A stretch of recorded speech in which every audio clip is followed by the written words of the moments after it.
Seems like a really terrifying job. Why do you do it? I love protecting the bull riders when they get bucked up. How big are these bulls? 12 to 2,200 pounds of pure muscle. You're not cowed by any of this, obviously. Is there anything that scares you? Yeah. Distracted drivers terrify me. This message is brought to you by ABA and this station.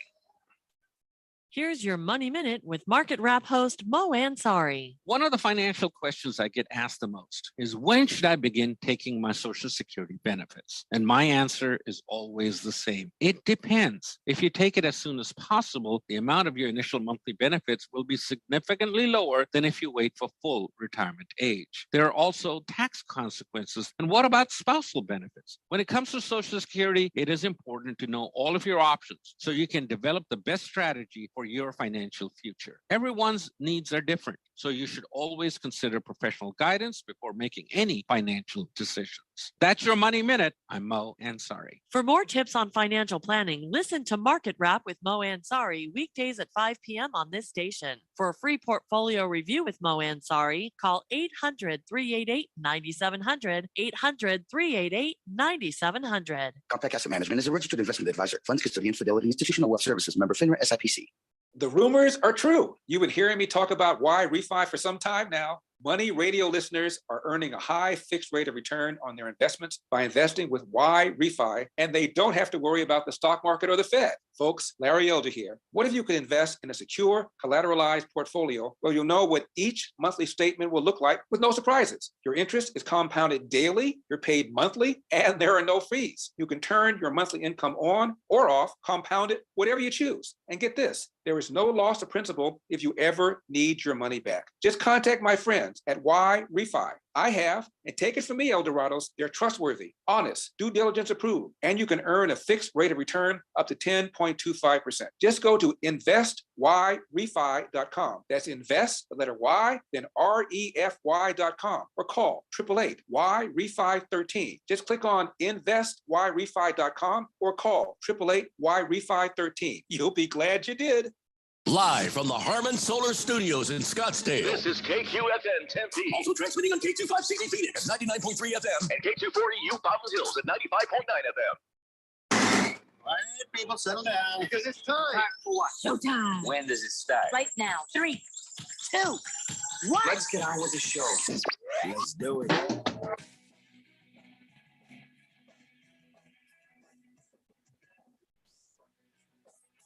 All right, everybody, it's Monday here on the Daily Blender. I'm your good friend, your radio pal, Jeffrey O'Brien, alongside Randy White. We got Keon Rose in the control room, and you guys are on the Fanatic text line, 888-368-1580. And I don't know what's going on here, but I think we may have been misled. Really? What happened? We may have been lied to. What are you talking about? I got a text from Mr. Wilbur that came in 3 minutes ago, before the show even started. Yeah. When we activated the YouTube video feed. Yeah. He says, oh, thank goodness, Jeffrey's back. All those rumors that Randy and Keon were saying about your downturn were totally false. Welcome back. Here's the thing. The rumors of my downturn are absolutely true. But you being able to see the video screen and know I'm on the show. Yeah. Well, what happened to you being blind? Yeah. What's going on there, Mr. Wilbur? What's going on there? We need answers. Do you have like a seeing eye dog who barked Jeffrey? I mean, how do you explain this, Mr. Wilbur? Everything we know about you now is just gone right out the window. And I feel like, I just learned some stuff that I shouldn't learn. I know some things I shouldn't know. But anyways, yes, I am back. Let's talk about some stuff. Now, of course, we're going to talk about the games that transpired yesterday. Everybody's already talked them up, down, backwards, forwards. You're not going to hear a whole lot of new crap from us about it, but I want to give you guys all a chance to say what you think and, have some sort of, thought process on it. We're also going to talk about the coaching carousel. We're going to talk about the injuries. There's some surgeries that have happened that need to happen, stuff like that. But we have a bunch of other sports we're going to talk about first. It ain't going to take long because there's not much really that matters. I am going to tell you this. We have mathematically discovered who the winner of the NFL fan pick'em contest is. I was not ready to announce who it was, but We know who it is. Oh, I know who first place is. I know who second place is. And we don't know is who third place is yet. The Super Bowl may or may not decide that, and may also leave us with a tie for that third place prize from Harmon Solar, $500. where's the beer prize? And did I win that? I think the beer prize goes to fourth place because we've got $1,580 from Harmon Solar for first place. That's correct.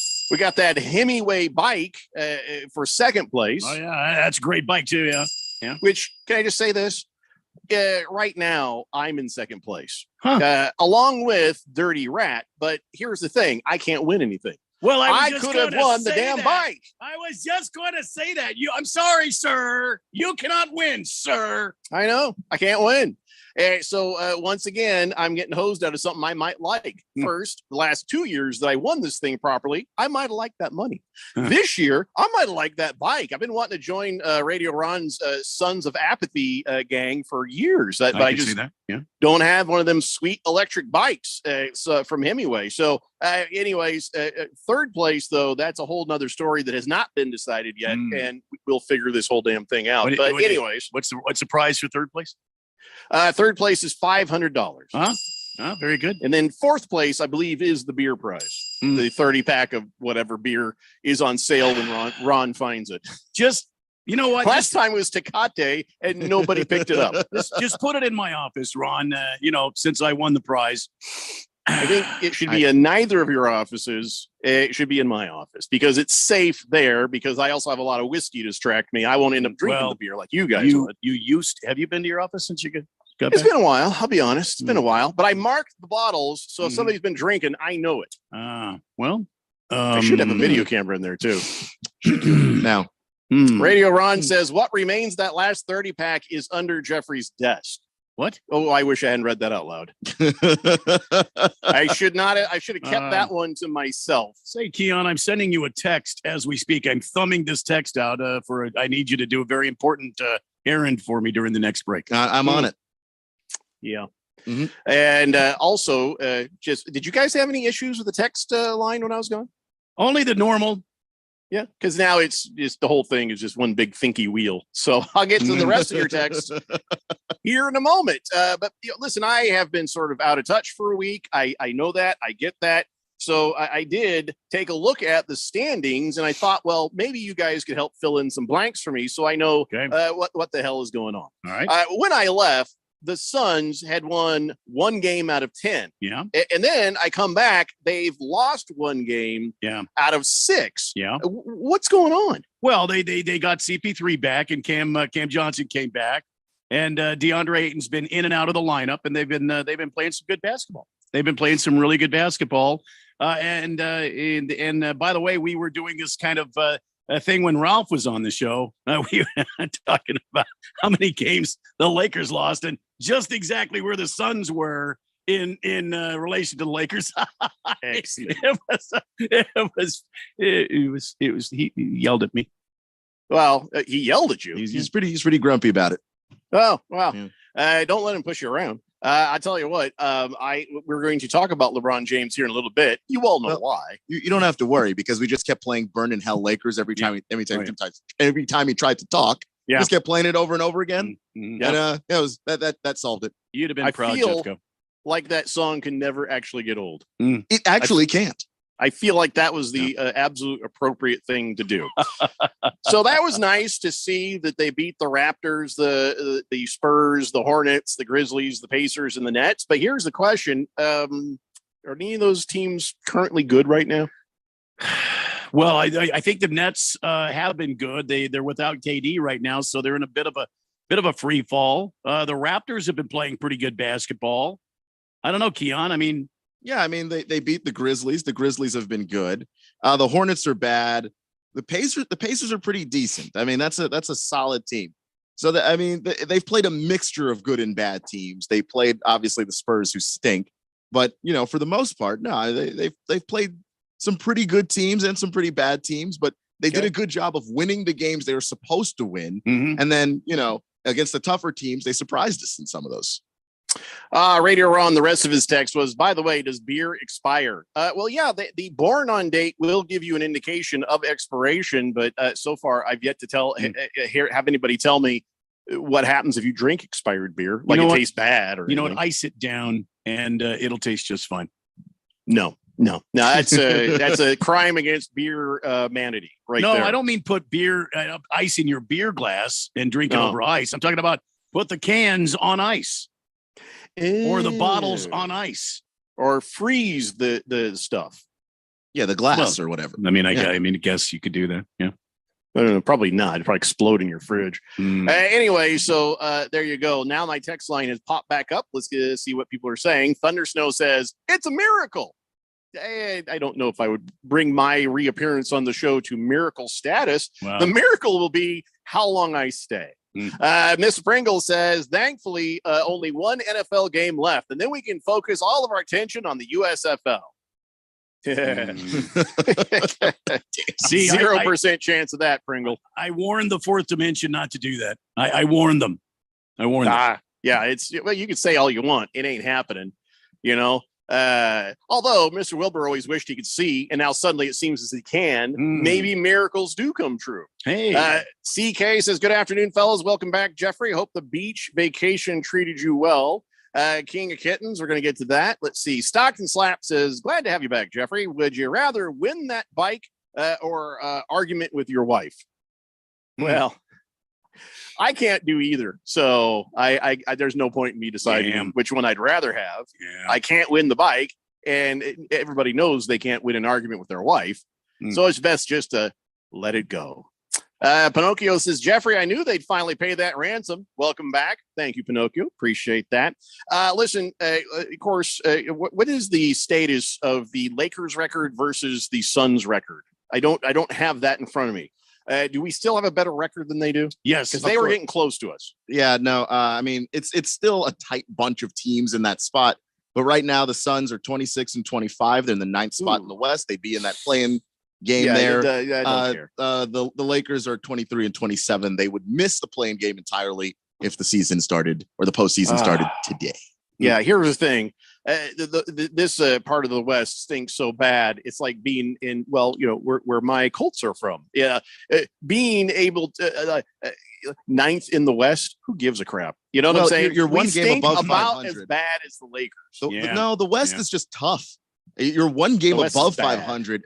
I disagree, to be honest with you. Well, at least our portion is. Your portion is. Dallas, one game above 500 at 7. Pelicans, one game above 500 at 8. Suns, one game above 500 at 9. They're bunched together. Even the team in 4th place is only 3 games above 500. You win a couple of games and they lose, you're in 5th, So I don't care. It doesn't matter. You're only a few games away from each other. That's a big cluster of suckage right now. The Suns have got to get back to that 15 games that they started the season with and make some things work. There's a lot of conversation about who's going to be brought in and traded out and all these things. You got to trust James Jones to do it right. But right now, it's just nice to see him string together a bunch of wins. But do you feel safe with that? Do you feel like we're going to start to climb back up and overcome and crawl out of this clump of suckage? I do. I think the Suns have been often injured. We still don't have Booker back. They're talking about maybe this week he comes back and gets back into the rotation. There's also been some movement on the Jay Crowder front.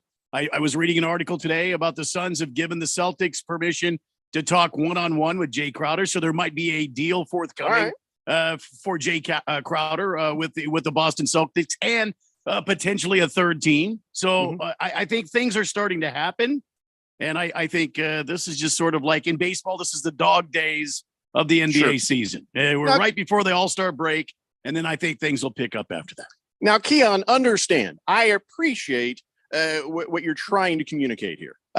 Believe me, I understand where you come from. You come from a sports fandom of total suckage, where all you can do is look at where you may or may not be in a playoff standing. I'm looking at the bigger picture, and I'm saying it's not enough. For me personally, and maybe it's just me, I don't want my team to go to the playoffs when I know they stink. I don't want to see them get embarrassed on that stage. And, sitting there going, ooh, well, we're part of, remember when your NFC East was atrocious? All of the teams were bad all the time. And you got, well, at least we're in the playoffs. Did that ever feel good? Well, it beats not being in the playoffs. I would rather not be in than be in at such a low, bad level. The only thing I hate about being in the playoffs at that level is that you don't get the draft picks. That's the part that hurts the most. But in terms of double my team is competitive. They go out there. That season where the NFC East was terrible and Washington just squeaked into the playoffs. They lost to the Buccaneers and Tom Brady by 3. They were as close as anybody got to beating that team in the entire playoff run. So yeah, my team's competitive, and I can go and I can actually respect them if they make the playoffs and try. To me that works because the alternative is my team's not competitive. My team's not good, and I can't stand that. That stinks. I want my team to not be the best of the worst. I want my team just to be good. And my team has not been good for a while. And if they'd have gotten into the playoffs, I'd be embarrassed. I wouldn't want it. I mean, that again, it's just different philosophies on fandom. So when I say I don't care, please don't take that the wrong way. No, not at all. I'm not trying to invalidate your thoughts or feelings. I'm just saying that I just can't ever see that. And I can't see that for the Suns. I can't just get a moral victory that they're slightly better than the Lakers and that they might be in a play-in game. We made so much fun of the Lakers for being play-in playoff team. Yeah, but right now the Lakers aren't even in the play-in. I know, but I'm just saying. and they didn't make it last year either. They got knocked out by the Suns before they could even do that. But I just think that being in the play-in game is not necessarily a bad thing. I mean, when you look at the Warriors last year, not that they were in the play-in game, but everybody looked at that Warriors team and they were like, yeah, they're not going anywhere. Then they won the damn title. So if your team is good enough to compete, which I think the Suns are, they're not going to be your typical, we barely skated in. We're going to be, hey, we're getting healthy at just the right time. And we might not be, the seed we'd love to be. We'd love to be 1, 2, or 3, but we're going to be a team that those 1, 2, or 3 seeds, they don't want to play us. Now, I want to see them get back to good and out of danger of play-in or not play-in. And I think Booker will help. We just got some breaking news here. Breaking news. Thank you, wife. She just texted me this. The word is Brock Purdy, local boy, local phenom. He will be out for 6 months with a torn UCL in his arm there. Tommy John surgery. Yeah. So that sucks. I feel for that kid. And there are some people, I think even Ric Flair was throwing shade at him or something. Why do we care what a fake wrestler says? But people are calling in to question his toughness. It's just a fact. He was like, it hurt. And I tried to throw a few. It didn't work. So you don't want a guy out there who's in serious pain throwing a ball and throwing nothing but interceptions like a healthy Dak Prescott. Yeah, I think this is the society we live in now. All these the keyboard warriors, on the Twitterverse that wouldn't say that necessarily to your face walking down the street. And by the way, Brock Purdy, he showed a hell of a lot of courage going back in the game to try to help his team manage it at least. Even if he couldn't throw the ball past 5 yards. And anyone out there that wants to criticize Brock Purdy's grit for trying to get through this, you go ahead and have your UCL destroyed and go out there and try to function day to day. It's not going to work too well. I would say just get a ladder and climb off his back. And, best wishes to this kid. I hope it turns out well for him. Yeah, I wouldn't know how to tear my UCL on purpose. If I were that guy. What you want to do is you put your arm, have it restricted somehow. Right. And then with all of your might, try to throw something and your elbow will proceed forward, but your hand is locked down and your UCL will explode. Here's what you do. You drop back to throw something. And then just as you try to throw, have Dale Hellestrate jump on your arm. Yeah, it's coming off. There's like what I don't know. I don't understand. His arm came off. I mean, on the inside it did because that's essentially what tearing your UCL is. Oh, okay. And I just think that like somebody sat down at home and just thought, no, that guy can't throw the football anymore. He's being soft. You're insane. You're insane. Well, the difference between what you just described with Dale Hellestrate is at least Brock Purdy's arm doesn't smell like ass and bacon right now. You know what I'm saying? He didn't have that part of the experience. I have nothing to say. Heavy Metal Maniac says, I feel bad for Brock Purdy. Ric Flair is just a hack, washed up wrestler who still thinks he's got it. Yeah. King of Kittens. King of Kittens tried to break the news, but my wife got there before you. But thanks, buddy. I appreciate that. Big George says, this is so sad for Brock Purdy. Tore his ligament and people are questioning his toughness. Yeah, maybe they should check themselves before they wreck themselves. And Ric Flair is nothing but annoying. Raven Kid says, this brings back the question whether Trey Lance still has a chance to be a starter next season, as Brock will be battling that injury. We're going to talk about the entirety of the San Francisco 49ers quarterback conundrum here in a little bit later. But Thunder Snow, you know the answer to that question is yes. He says, Jeffrey, but did you win the cancer walk? You're damn right I did. It's the Daily Blender here on 1580, The Fanatic. This is Brent Musburger's action update for Arizona's new home for sports, The Fanatic. Now, here are the latest lines from my guys in the desert.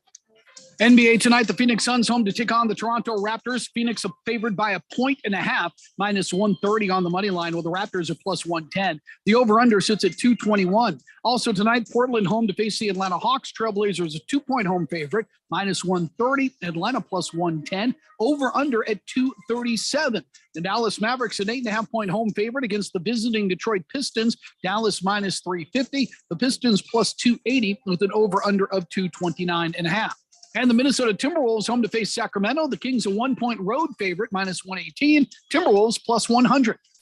Red hot winning picks at experts.winnersandwiners.com. Save 75% when you use the promo code ACTION75. Experts.winnersandwiners.com.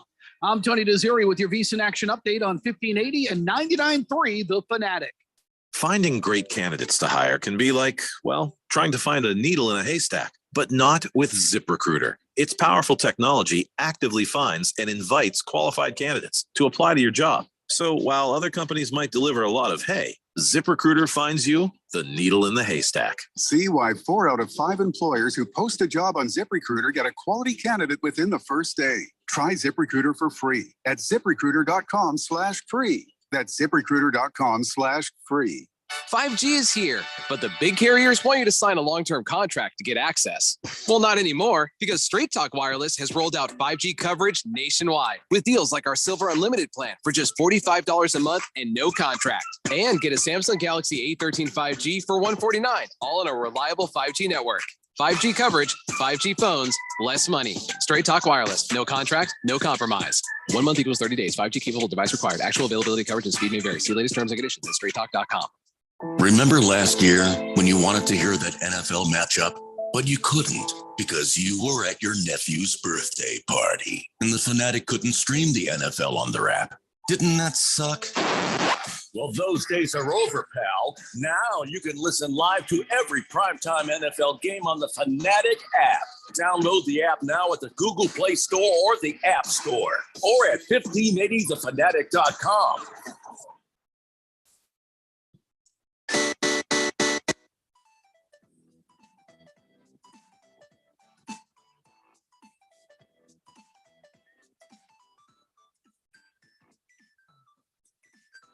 Blender here on 1580, The Fanatic. Coming up tomorrow at 7 p.m. AIA basketball action is Hamilton at Millennium, or Millennium, the Aluminium. It's I think I had it. Did I say it right the first time? I think I did. Millennium. Yeah.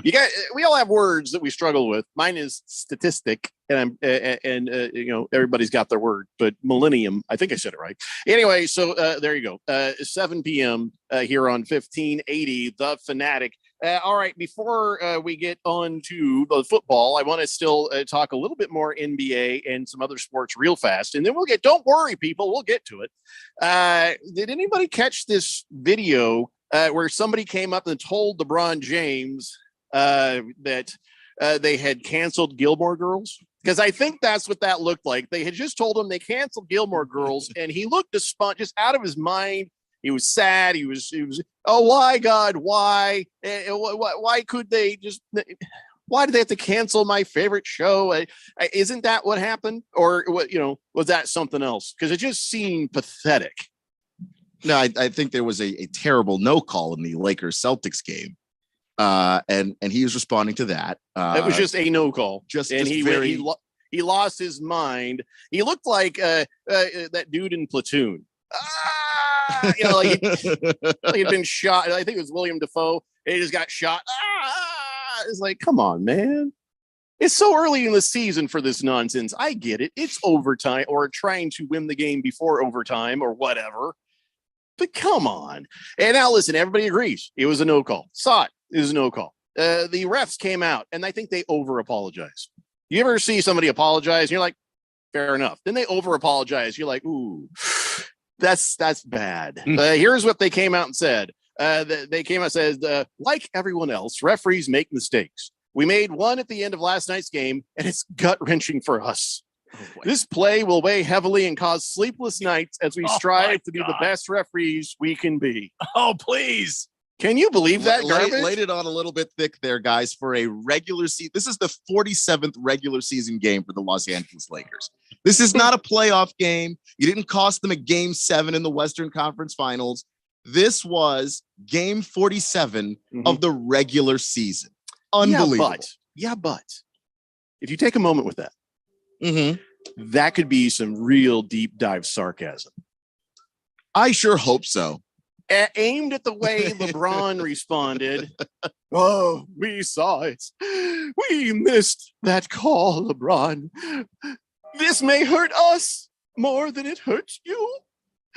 What can we do to make it up to you? Yeah. You get one free flop. Just one of the referees. One free flop. Come on. Breaking out, something he probably hasn't played since middle school, which is the tiniest violin in the world. I could not believe the way he was like thrashing himself around on the floor. Like it was very reminiscent. My 4-year-old granddaughter is staying with me. That's what it reminds me of. A temper tantrum. I mean, most 4-year-olds would look at that and go, not bad. Yeah. Not bad. That's quality. That's good right there. That's amazing. 40 days, LeBron James will be 40 years old. I mean, what is that? A bit too damn old for that nonsense. Yeah. I like the thing with him too is just the problem isn't the officiating, okay? Because referees do make mistakes and sometimes they screw stuff up. The problem is your team's margins are so thin. One bad call destroys your entire game. And the reason why they're over apologizing, in my opinion, is because LeBron has been complaining about the refs all year. And by the way, not getting fined for it in a way that like most people definitely would. But he's been complaining all year. And I think they just want to make sure that, he doesn't have a leg to stand on when they say, hey, we understand it. Okay. You don't get to say that the league doesn't care, doesn't notice. We know what we did. But your reaction to that can't be to writhe around on the ground like a 7-year-old that didn't get chocolate for breakfast. You need to have a good, honest conversation with your team, with your front office, to find out why it is that you have so little talent. One call ruins your entire game. Well, can I just say this? LeBron James from this display shows me that he got a lot of chocolate for breakfast when he was a kid. Mr. Wilbur says, maybe not him, but LeBron cried like Will Ferrell cried in the movie Step Brothers when the bunk beds crashed on top of him. Yeah, that is correct. He says, by the way, the blindness thing, let's just say that you'll likely see me at about 600 feet away, but I won't see you. And about 20 feet away, till I'm about 20 feet away from you. You could easily stay out of my visual range. Oh, I get it. So up close, you can see us. So we'll just wave at Mr. Wilbur right now. Hey, Wilbur. And good to know. So I'm going to mess with him at 21 feet. Raven Kid says one free flop. Doesn't LeBron get that every game anyway? At least. Not according to him. Down on that. At least. Let's see here. Raven Kid says, Jeffrey, I just took a look at the Pick'em contest, which I've been out of for a while. Are you eligible to take the second place prize, or does my dad still have a chance? Your dad still has a chance. I am not eligible to win Jack Diddley squat. And at this point, again, I want to remind everybody, to the tune of about maybe $4,500. It does me no good to win. I'm just saying. I'm starting to get a little bitter about it. I might do the hefty lefty thing next year where I pick everything ahead of time and just let it ride, because it's worth. I mean, at first I want to do better at least than everybody at the radio station. You know what I'm saying? I want to do better than the morning guys. I want to do better than everybody. And I achieved that by a long shot. Nobody is within 20 of me right now from the radio station. But now it just it agitates. When I saw that I was like down in 10th place, I was like, respectable. That's cool. I won't have to feel bitter about not winning cash prizes this year. Guess what? I feel bitter now about not winning cash prizes. But it's the rules. We are not eligible to win, and that's fine. I'm glad that your dad still has a chance, Raven Kid. Fantastic. Last Optimist says NBA refs losing sleep. Aren't they the ones who get caught betting on teams they officiate? Well, they don't get caught nearly enough. And officiating across the board, I'll tell you what, we talk about it in basketball. We talk about it in football. We talk about it in baseball. It's just part of sports, man. There's nothing we can do about it. We can give ideas. We can give thought processes. How do we fix this? How do we make it better? And they never seem to want to do what would be common sense. It's just part of it, I guess. I mean, what can we do? Nothing. Mistakes are going to happen, but I think it's far past time that these referee unions, these umpire unions, that they get it right and start policing their people.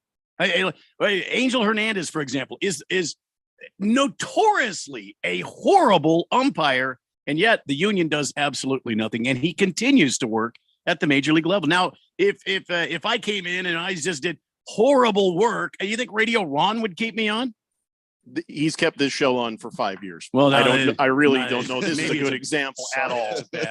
Sorry. I don't think that this show could ever reach Angel Hernandez levels. If you did Angel Hernandez levels, my point is, if it's so bad, why is there not some sort of accountability by the referee union, by the umpires union? Why is there not something in place to keep these guys? Because of the referee union. It's about the referee union protecting their guys. The police unions protect the cops.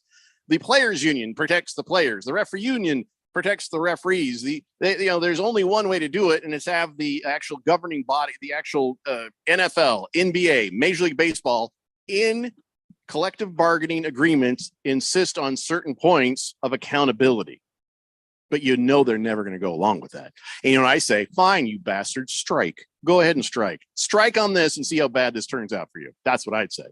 Let's see. Durwood, I'm going to get back to your text a little bit later. We're talking about the games. CK says maybe LaDouche was working on his acting. He was horrible at playing himself in Space Jam. Egad. It's been horrible playing himself in a bunch of movies. Yeah. Big George says, I think LeBron's reaction is disgusting. You'd never see Michael Jordan complaining like that. Just saying. Yeah. First off, that wasn't a foul back in the day. Yeah. But outside of that, no, Michael Jordan would have been like, okay. And he would have made everyone pay for it in overtime. That would be it. By the way, who won that game? I don't even know who won. Celtics. No, the Celtics did, didn't they? Yeah, it was 125 to 121. Turd Ferguson says, hey, off topic, but have you talked about switching fantasy next year to a different site? No, we're never changing again. I don't care if you people don't like the NFL.com. We're never changing again. That was a nightmare. I will not go through that. I will cancel this show and I will delete the leagues before I ever do that again. That's a bit extreme, Jeffco. I'm trying to make everyone understand so people don't ask anymore. I'm sorry it's not your favorite. It's the one that has worked best for us. Espen was a nightmare. Yahoo, I've used it with other people. That ain't that great either. They all have their pluses and their minuses, Turd. May I call you Turd? I know, or Mr. Ferguson. Or Mr. Turd. Well, no, it'd be Mr. Turd Ferguson. Yeah, got to be polite. Yeah. Anyway, so no, Turd, this is going to stay with the NFL.com, mostly because I ain't going through that again. That's all I got to say about that. All right. So next up, let me ask you guys about ASU. When I left, they were winning. They have lost 4 in a row. Yep. What the hell, man? What happened to ASU? And George, don't text in fire Bobby Hurley because I know that's what you. I surrender the floor to my esteemed colleague, Mr. Keon Rose. Yeah, They lost to UCLA, USC, Washington State, two teams, by the way, right there, they had previously beaten.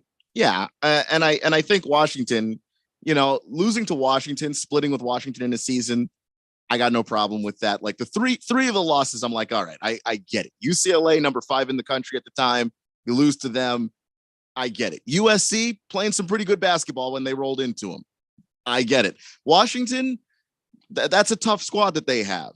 Washington State, I don't even know why they lost to Washington State, and because they didn't lose. It wasn't like they were that in was it. A very bad loss. They 75 to 58. Yeah, they got stumped. I think that part of it is Bobby Hurley sounded defeated after the USC game because guys were not playing defense. They just weren't, and I don't understand that because he built this entire season on playing defense, and it was like once you had one or two guys not really be engaged and they lost, and he tried to take them to task over it, it just felt like the entire team quit. And I don't know how much of that I put on Bobby Hurley. I understand that, for the last 7 seasons, Sun Devil fans have been tired of seeing the hot start, bad finish storyline just over and over and over again. But this one feels different, at least different from last year, because this was not just a great start. It was one of the best starts in school history. And then the collapse just seems to be players aren't engaged right now. On the one side of the ball, the defensive side of the ball that they were doing so well at, to do that, I don't even have the words for it. Against Washington State, they should not put up 75 points on you and you only score 58. Okay. Just shouldn't happen. So has Bobby Hurley lost the locker room, or has he just lost faith in his own players? Because you say he sounded defeated, so that has to mean he's just like, there's what else can I do here? I think it's a little bit of both. I think he's lost faith in some of the players, and that has resulted in him losing the locker room. In the USC game, they were losing, and he did bench DJ Horn, and I don't know if he ever got Horn back after that. Gotcha. All right, so let's move on to GCU. They are at least winning every other game, and they have done so for 10 games. They've won every other game. They are winning in a dotted line. So here's the next question. Can you make it to March Madness tournament winning every other game? Well, regular season, sure. The way that they started the year, but when you get to the conference tournament, you got to win that. If that's the way that you're going to go. And I understand that there's a whole lot of stuff going on at GCU that's not their fault. The injuries that they've had to deal with this year, I honestly didn't think they could overcome it just because of how many they had and to the caliber of player they've had it to. When you lose Javon Blackshear Jr. the way that they did, I really thought, man, that's going to be tough to overcome. But they figured out ways to win basketball games and stay in it. They lost to Tarleton by 20 points. They lost to UT Arlington by about 40. 32 points. So there's some really crushing defeats there to GCU, but then they've had the reverse of that. UT Arlington, they were able to beat by a lot. Oh, I'm sorry. That was their win for them. Sorry, I got that one wrong. Got that one backwards. Okay, they're not doing bad. Yeah. I saw that as I thought that was one of their best. So their worst loss was the last one with Tarleton then. The rest have looked pretty close, within a couple of points here, a couple of points there. And the UT Arlington was a bleep stomp by them. So they haven't been completely blown out really badly until this last game. What was the story on Tarleton? Just a combination of they're not necessarily healthy. And I just think that the guards at Tarleton, little bit more physical, and GCU's turning to guys right now like Ray Harrison and Kobe Knox, who are doing a really good job, but guys that are playing more minutes than I think Coach Drew expected them to be playing at the beginning of the season. All right. Next one up, it's coming. Also winning every other game lately, the Coyotes. But that's a good thing because they were losing every game. Now they're winning every other game. What has changed, or is it just the same team just kind of struggling through the same struggle as before, Randy? Well, same team. They're getting some good goaltending. Vizmelka's been playing very well. Keller has been playing at a high level. He had, I think, in 1 week he had 2 hat tricks in a row. One was a natural hat trick, which was explained to me last week. A natural hat trick was 3 goals in a row by the same player. That's a natural hat trick in the NHL in hockey. So it seems to be maybe a hot streak for them right now. They seem to be gelling together. Plus, they haven't been playing any really, outstanding teams.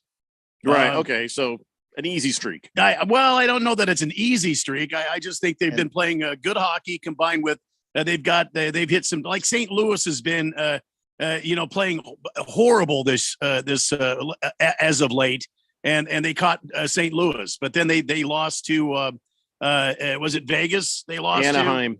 Okay, Anaheim. Lost to Anaheim both times. Well, and Anaheim's playing some wonderful hockey right now. So I just think that's the way it's going to be with this Coyotes team. Young, inexperienced in some cases. You've got some veteran leadership on there, and it's just that's the way the season's going to go. Gotcha. And I think they had a nice little stretch of games at home, which they're 10-8-2 at home. I mean, the road record's not pretty, but the home record's pretty good. Yeah, they do defend their home ice pretty well. Yeah. All right. Well, you got to respect that. Lost Toby says, my friend made $300 in a parlay that has the Celtics. He loved that no call. I bet he did. By the way, Lost Toby, they showed me the pictures that you threw together of me on the beach and as the new Colts coach and throwing money off a boat like Leo. And nicely done. Thanks for that. Watermelon says, yet another reason why LeBron should never be considered the GOAT. There's no crying in basketball, especially when you're supposed to be the GOAT. I mean, yeah, 100% agree, Watermelon. What am I trying to think? You've got an appearance you have to keep. And if you want to be the greatest of all time, you can't be, crawling around on the court after a bad call. So coming up here shortly, we have a couple other things we're going to talk about, but can I just throw this in while I'm thinking about it? The term the GOAT you just threw out. I know we're running up to a break here, but listen, you can't call somebody the GOAT as a quarterback in football till they have one more ring than Tom Brady. Stop saying that Patrick Mahomes is the GOAT. He's not the GOAT. He's damn good. He's going to be damn good. He's going to have a stellar career, and maybe someday he will be the GOAT. But right now, there's one GOAT. And as a Colts fan, I hate saying it. I'd rather be saying it's Peyton Manning, but you got to say it's Tom Brady. It's the Daily Blender here on 1580, The Fanatic. And now another no-brainer money-saving tip from Progressive. Marcus, what happened? I was changing my oil and I spilled some on the floor. Oh, well, use these $50 bills to wipe it up. Perfect. Got any more? Yeah, take a couple hundred. Stop. Instead of using money, use an old rag. And here's a better tip from Progressive on how not to waste money. Don't pay too much for car insurance. Drivers who switch and save could save hundreds. Progressive Casualty Insurance Company and affiliates. Potential savings will vary. 5G is here, but the big carriers want you to sign a long-term contract to get access. Well, not anymore, because Straight Talk Wireless has rolled out 5G coverage nationwide with deals like our Silver Unlimited plan for just $45 a month and no contract. And get a Samsung Galaxy A13 5G for $149, all on a reliable 5G network. 5G coverage, 5G phones, less money. Straight Talk Wireless, no contract, no compromise. 1 month equals 30 days. 5G capable device required. Actual availability of coverage and speed may vary. See latest terms and conditions at straighttalk.com. If you are an IT professional looking for an opportunity with great benefits, the freedom to creatively solve problems in a career with great growth potential and a team environment, look no further than Affinity Technology. Serving the Valley since 1992, Affinity Technology is looking for a level 1 tech to develop and deliver excellent solutions and outstanding customer service. Visit atechaz.com/jobs and get started with your future today. That's atechaz.com/jobs. One trip down Scottsdale Road, and it's obvious. Snowbird season is here. You know what else is on Scottsdale Road? The absolute best restaurant to take your out-of-town friends and family to. Kasai Japanese Steakhouse. No one does it better than Kasai, where talented Teppanyaki chefs create the food, the fire, and the fun of teppanyaki. Kasai Japanese Steakhouse is dinnertainment at its best, where a delicious 7-course meal is prepared right at your table with flair. It's the perfect choice for any occasion. Choose from over 50 different items and combinations of teppanyaki. Looking for great dining without a show? Well, Kasai offers an awesome selection of Asian-inspired dishes and tasty sushi. Happy hour deals daily till 6 p.m. and enjoy the outdoor dining on the heated patio. So whether you're here for the open, the big game, or just the great Arizona sunshine, don't just take your guests to dinner. Take them to Kasai Japanese Steakhouse for dinnertainment. Visit KasaiScottsdale.com. That's KASAI Scottsdale.com. Or call 480-607-1114. This is Brent Musburger. Don't miss Pro Football Blitz, Saturday afternoons, right here on Arizona's sports betting station, 1580 and 99.3, The Fanatic.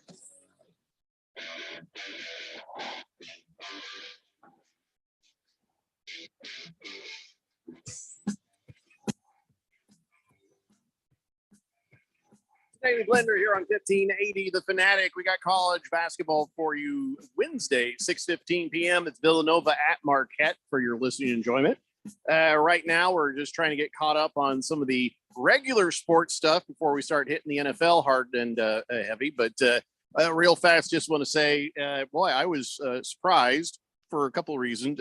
Surprised and saddened. I guess Bobby Hull, the Golden Jet, has passed away today at the age of 84. Surprise was, I didn't know he was still alive. That was a surprise to me. And maybe on a few occasions, even a surprise to him.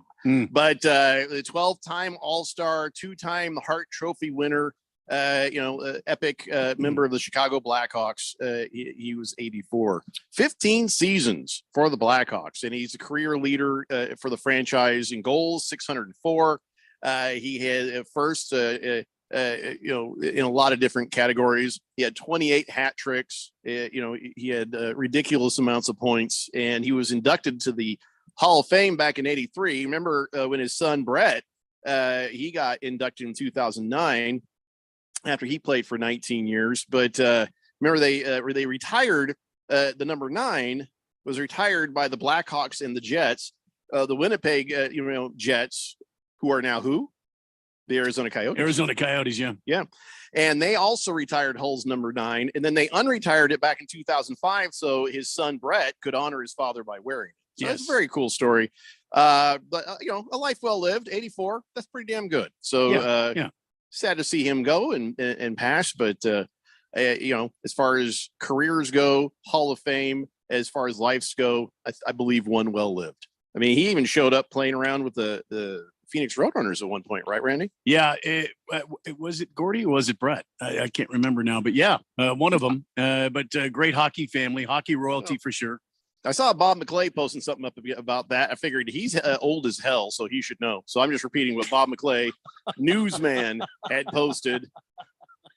Yeah. But then again, he could be incorrect. Well, Bob McClay, he has the pulse of the city right in his hands. He sure does. Yeah, he sure does. Yeah. All right. So almost dead, almost died, almost taken out. Conor McGregor got about ran over. He got hit by a car. He had a rough week, didn't he? He had the gal that is suing him for assault, and then somebody tried to run I didn't him know over. about that. Oh yeah, a gal is complaining, suing him, saying that he assaulted her. He threw her off his yacht and threatened to drown her. What was that? His significant other? I didn't read the entire story. I don't think so, but it was some gal apparently was on a party on his party barge there, ended up in the drink, and allegedly, Conor McGregor was yelling at her and telling her that he was going to drown. It's not like, I mean, if I hadn't seen a video where he punched an old man in the face for not drinking his whiskey, I'd say, all right, come on, take that with a grain of salt. Some idiot girl at a party said too much. He grabs her and throws her in the water and says, shut up or I'll drown you. You can't take that horribly seriously. But then you find out that he's not the best of dudes. So this could have been probably something really bad. I think he hurt another fighter once because the guy was on a bus and they were kind of talking trash through the window. And then he grabbed one of the dollies and threw it at the bus, and the glass got in the guy's eye. I saw that. This is just this is part of the Conor McGregor history all right. This is probably the least bad thing he's done, chucking some girl off his boat. That's the least bad thing. I think the threat was Let me ask you a question. Was the boat moving? Yeah, I don't know that. I didn't read that much in the story. Was the boat in the middle of the ocean or was it at a dock? I don't If know. he chucked her off the boat, if it's at a dock, I'm not taking this very seriously. And Apparently, saying, yeah. I'm going to effing drown you. He wasn't really. He was just telling her that. You know what I'm saying? So, I mean, as far as Sturgis Conor still- McGregor goes, this was just playing around. Well, whoever tried to hit him on his Which- bike wasn't playing around. That's an insanely low bar. I threatened. It is Conor McGregor, man. Yeah, I get I'm that. not saying he shouldn't be in trouble. I'm not saying it was great. But let's be honest, him chucking some drunk chick off his boat, probably for saying something stupid to him, or even rejecting his advances. I don't care. He chucked some gal off a boat. Worse things have happened. You know what I'm saying? Rejecting his advances. I don't know what happened. Well, she also said that he punched and kicked her too. Before, Well, prior okay. to he didn't just pick her up and playfully throw her off the boat. If that ends up true, then he should go to jail forever. You know, listen. I'd say he has a very horrible temper. I don't believe that he was Yes. just like, oh, she's so silly, I'm throwing her off the boat. Like, not with his history. There was more there, and probably some threatening there. I'm just saying, in the line of things that he has done, this still ranks lower. I'm not saying he should get away with it. I'm not saying he should go to prison for 10 years. I'm not saying that her brother shouldn't come and hit him with the car. I'm just saying, you know. So, anyways, yeah, he got hit by a car. I don't know what he was doing. He was riding his bike, and someone hit him with the car. And he was cool about it to the guy. He's like, "It's okay." You know. He says, "Don't worry," and the dude gave him a ride home. Everything was fine. So I guess I don't know what that girl said, but it wasn't the same thing as what the guy who hit him with his car said. You know, I'm guessing not. Also, just looking at this article, her car got set on fire. What? By who? Conor McGregor? Not unclear. She The doesn't. Irish She don't doesn't mess around. She I'm just doesn't gonna know tell you this right now. Story came out yesterday, apparently. Yeah. Conor McGregor is a pikey. That's all I'm going to say. Conor McGregor is a pikey. And if you've seen the movie, you know what I'm talking about. All right.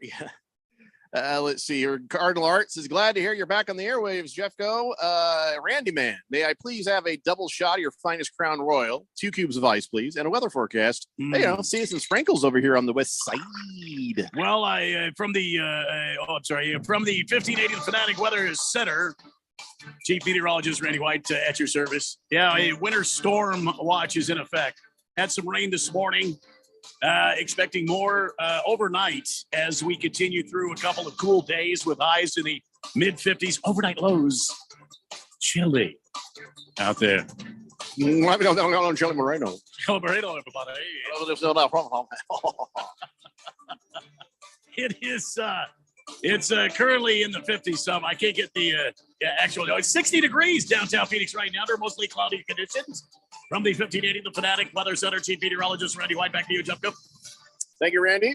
Fish Tank says, is UFC the only sport where having little man syndrome actually pays off? Yes, that and horse racing. The jockeys, not the horses. Stockton Slap says Nate Diaz needs to Stockton Slap Conor McGregor again. The bum. Yeah, okay, it's fair enough. King Kitten says Bobby Hull, 84 years. He had it coming. The Jet says, hey, Jeffrey, welcome back. Boys did a fabulous job in your absence last week. Randy even covered for you by saying you were on assignment. And then he slipped and let us know that you were on a beach in Mexico getting drunk. No. Let's have a great week, everybody. No, I never said anything. He's trying to lead the witness. I know. That's all he's trying to do. I know. And then, I'm going to say, no, it was Bahamas. No, see, I'm not falling for that. Not going to happen. Right. Baker's Cocky Ham says 2016, 2017, Keon, Hurley started out just like this. They beat number 4 Kansas. Then they melted into crap. Thank you for the history lesson right there. And part of this too was Friday. I was like, there's still season left. I'm not going to. But it seems as though the Sun Devils are melting into a pile of plastic once again. I have nothing to say after the Washington State loss. I mean, that's the one I can't excuse it. Did you see the video of that little robot that melts and goes through the cell doors of a little jail cell and then reappears as it's Terminator's coming true? Did you see that? No, I'm not even kidding you. I'm not even kidding you. It's a little white little plastic or some sort of thing. It's like a little robot, and it kind of moves around. Melts. You're saying it melts? melted down. Yeah. It leaked out of the cage and then reappeared on the other side, fully formed as the robot again. We're so screwed. Yeah, well, you know, I just do not understand our insistence with making all of our science fiction nightmares come true. We are doing it. We've already made Skynet again. Why did we do that? That's not a thing that needs to exist. Oh, this Chat GPT thing. Oh, it's cute now. Oh, you wait, people. You wait. Yeah. Watermelon says, Jeffrey, can you imagine how the phone call went? Hey, brother, I need you to come beat somebody up for me. Yeah, they threw me off a boat. Yeah, okay, no problem. I'll be on the way there. Who's that? Conor McGregor. Oh, crap. I'm going to bring the car. I wouldn't be surprised if this guy that hit him was her brother, and then was like all apologetic when he lived. Like, oh, I'm so sorry. I'm so sorry. He's like, oh, it's fine. It's fine. Conor McGregor finds out that's her brother. That's going to go badly for him. So just saying. And the last thing I have in front of me before we start talking about the football, Stetson Bennett was arrested for public intoxication. This is a guy. Is he in the draft? He's going to be like a second or third rounder if he is, right? Or is he still staying in school? No, I think he's done. Yeah, he's done with school. He's used all of his eligibility, and that championship game was his. He played for like 12 years. He's like a fifth-year senior. So yeah. So, well, now he is in the draft then, right? Well, I don't know about the draft, but I know he's no longer playing for Georgia. He is officially retired from college football. Okay, I guess, Keon, I don't know if you know, is this a guy who goes in the first, second, third, sixth round? Is this because he did real well for Georgia, you got him to the national championship there, 2 seasons. He was supposed to be a Heisman finalist. So, Yeah, I mean, true, but he was never considered a guy that was ever going to be taken near the top of the draft. No, I would say like later rounds. Yeah, right? I would have guessed maybe third or fourth. So now this public intoxication thing, I'm just going to say this right now. It will make no difference. Where he was going to be drafted, this will not make a whole lot of difference because it's just public intoxication. He was banging on doors and that was it. And the cops are like, what are you doing, man? He's like, I'm doing nothing. Like, no, we just saw you banging on doors. What are you doing? He's like, I'm fine. He didn't hurt anybody. He didn't throw a woman off a boat. He didn't hit anybody with a car. He just was publicly drunk. I think it hurts him in that when it's quarterbacks get scrutinized a little bit differently. People start to worry about your decision making. If I can't trust you to do X, Y, and Z, how can I trust you with my franchise? That's generally the thinking there. Mm-hmm. And I think that it's not fair, really, just considering what he actually did. But I think that they're going to hold that against him and go, does his talent overcome my lack of trust in him? And that might actually drop him a little. You know who's not going to hold it against him? You know who's not going to hold against him? Jim Irsay. He's going to be like, I could party with this dude. I could party with this dude. He ain't Bryce Young, CJ Stroud, or Will Levis, but damn it, I can party with this dude. Was he on mushrooms too? Because then... Well, listen, you're getting publicly drunk. That just shows you he's down for anything. Big George, you might be right. He might be the future Indianapolis Colts quarterback. I'd rather have Bryce Young, CJ Stroud, or Will Levis. I'm sure we'll figure out who we're getting as we get closer to the draft. I know that in my absence, there was a lot of conversation about the Colts trading up and getting that number 1 pick away from the Bears. Does this story have validity, or is it still just wild speculation? No, people said, no, this is happening. I mean, I don't know that it's happening for sure, but it's definitely a valid story just because you have Arizona, who's probably not going to be taking a quarterback, and Chicago, who's probably not going to be taking one. So teams can leapfrog you to those spots to take the first 3 guys. So maybe you just get ahead of it and go number 1 and just get the guy you want. Here's what Durwood said earlier in the hour. He says, guys, am I too far-fetched in thinking we should pick a quarterback in this draft? Whenever I think of Kyler Murray, I think of how mobile he is on his feet. And if he can't move like he used to with his height being a challenge, I think that's a big issue. We could save money on a rookie contract with potential great quarterback if Kyler is useless. I say as an insurance policy, I would, but they're too worried they're going to piss off little Kyler Murray. Yeah, and look, just play it out. See whether or not he can move. And if you stink next year, take Caleb Williams. There you go. Suck another year for Caleb. I don't think anything rhymes with Caleb, so I'm just going to tank. That's Suck for Caleb. Tank Tank. Oh, All right, guys, that's first hour down and another to go and another after that. It's the Daily Blender here on 1580 The Fanatic. The best part about taking ZQuil Pure Z's Sleep Plus Next Day Energy at night is actually the next morning. I wake up alert with none of the grogginess from taking too much melatonin. Pure Z Sleep Plus Next Day Energy is a bilayer tablet with immediate release melatonin and extended release B vitamins to help me fall asleep naturally and wake refreshed. It's my secret weapon for a great night's sleep and a great morning. Hi, Mom. Hi, Mom. Can't beat that. ZQuil Pure Z's gummies. Sleep better, wake your best. With Progressive's Name Your Price tool, you can find options that fit your budget. Because giving you options is the right thing to do. Oh, yeah, like when I hold the door for someone. Sure, it may be weird if I don't time it right, and they're a little too far away, and now they're running. And we're both asking ourselves, is it worth it to run instead of just, letting them open their own door? But still, it's the right thing to do. So get options based on your needs with Progressive's Name Your Price tool. Progressive Casualty Insurance Company affiliates and third-party insurers. Comparison rates not available in all states or situations. Prices vary based on how you buy. when it comes to covering the high school sports scene in Arizona, AZ Preps 365 has all the answers. Every Saturday morning from 8 until 10, they break down games, interview the newsmakers, talk with coaches from around the state, and stay up to date with what's happening with prep athletes and breaking news from the Arizona prep scene. It's AZ Preps 365, 8 till 10 Saturday mornings on 1580 and 99.3 The Fanatic, and always on at 1580thefanatic.com. Well, Mrs. Grayer, nothing on the x-ray that pinpoints the source of the pain. Let's send you to our lumbar expert. After reviewing the x-rays, I can't see anything wrong. Let's give you a steroid shot for the pain and send you to the lab for some blood work. Tired of the runaround? How about trying a new approach? The holistic approach. At the Naturopathic Physicians Group in Scottsdale, our medical doctors are experts in full spectrum care using a natural approach. Patients come in for a variety of issues, including joint pain, chronic conditions, and issues specific to men's and women's health. Our naturopathic doctors can restore pain-free joint function and restore balance in immune, digestive, and hormone systems, which often improves both immediate physical symptoms and also improves cognition and emotional stability. If traditional medicines aren't working, don't you think it's time to start feeling like yourself again? Call Naturopathic Physicians Group at 480-451-6161. That's 480-451-6161. Or go to naturopathicgroup.com. My king, you're up early. Awake, Merlin. I've had a dream that needs interpretation. Sorry, he turned into an owl and flew the coop 4 days ago. Good sorcerers, seers, and mystics are hard to come by anymore. And given the inevitable uncertainties of life, insuring against calamity is always the smarter play. From benefits and workers' comp to home, business, and group health insurance, Cole Hayes Insurance will secure your future. For a free quote, visit mycommercialinsurance.com.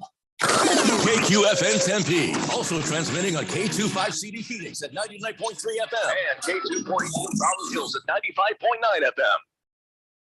All right, people, settle down because it's time. Time for what? Showtime. When does it start? Right now. 3, 2, 1. Let's get on with the show. Let's do it.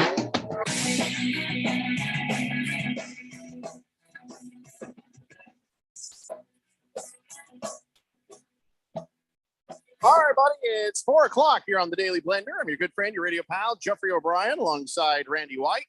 Got Keon Rose in the control room, and you guys are on the Fanatic text line, 888-368-1580, as we broadcast live in the Harman Solar Studios in Scottsdale.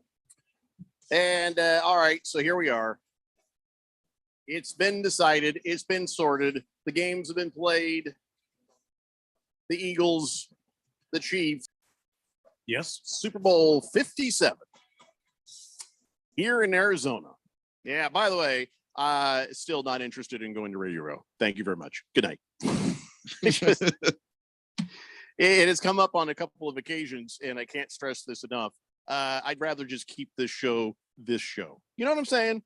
I just don't understand why all the other radio shows and they all fall. Even Jim Rome has talked about it on the air, saying, he's like, I know we come out to Radio Row, and he says, it just does. It gets tiresome. Here comes so-and-so superstar from sports or from the movies or whatever.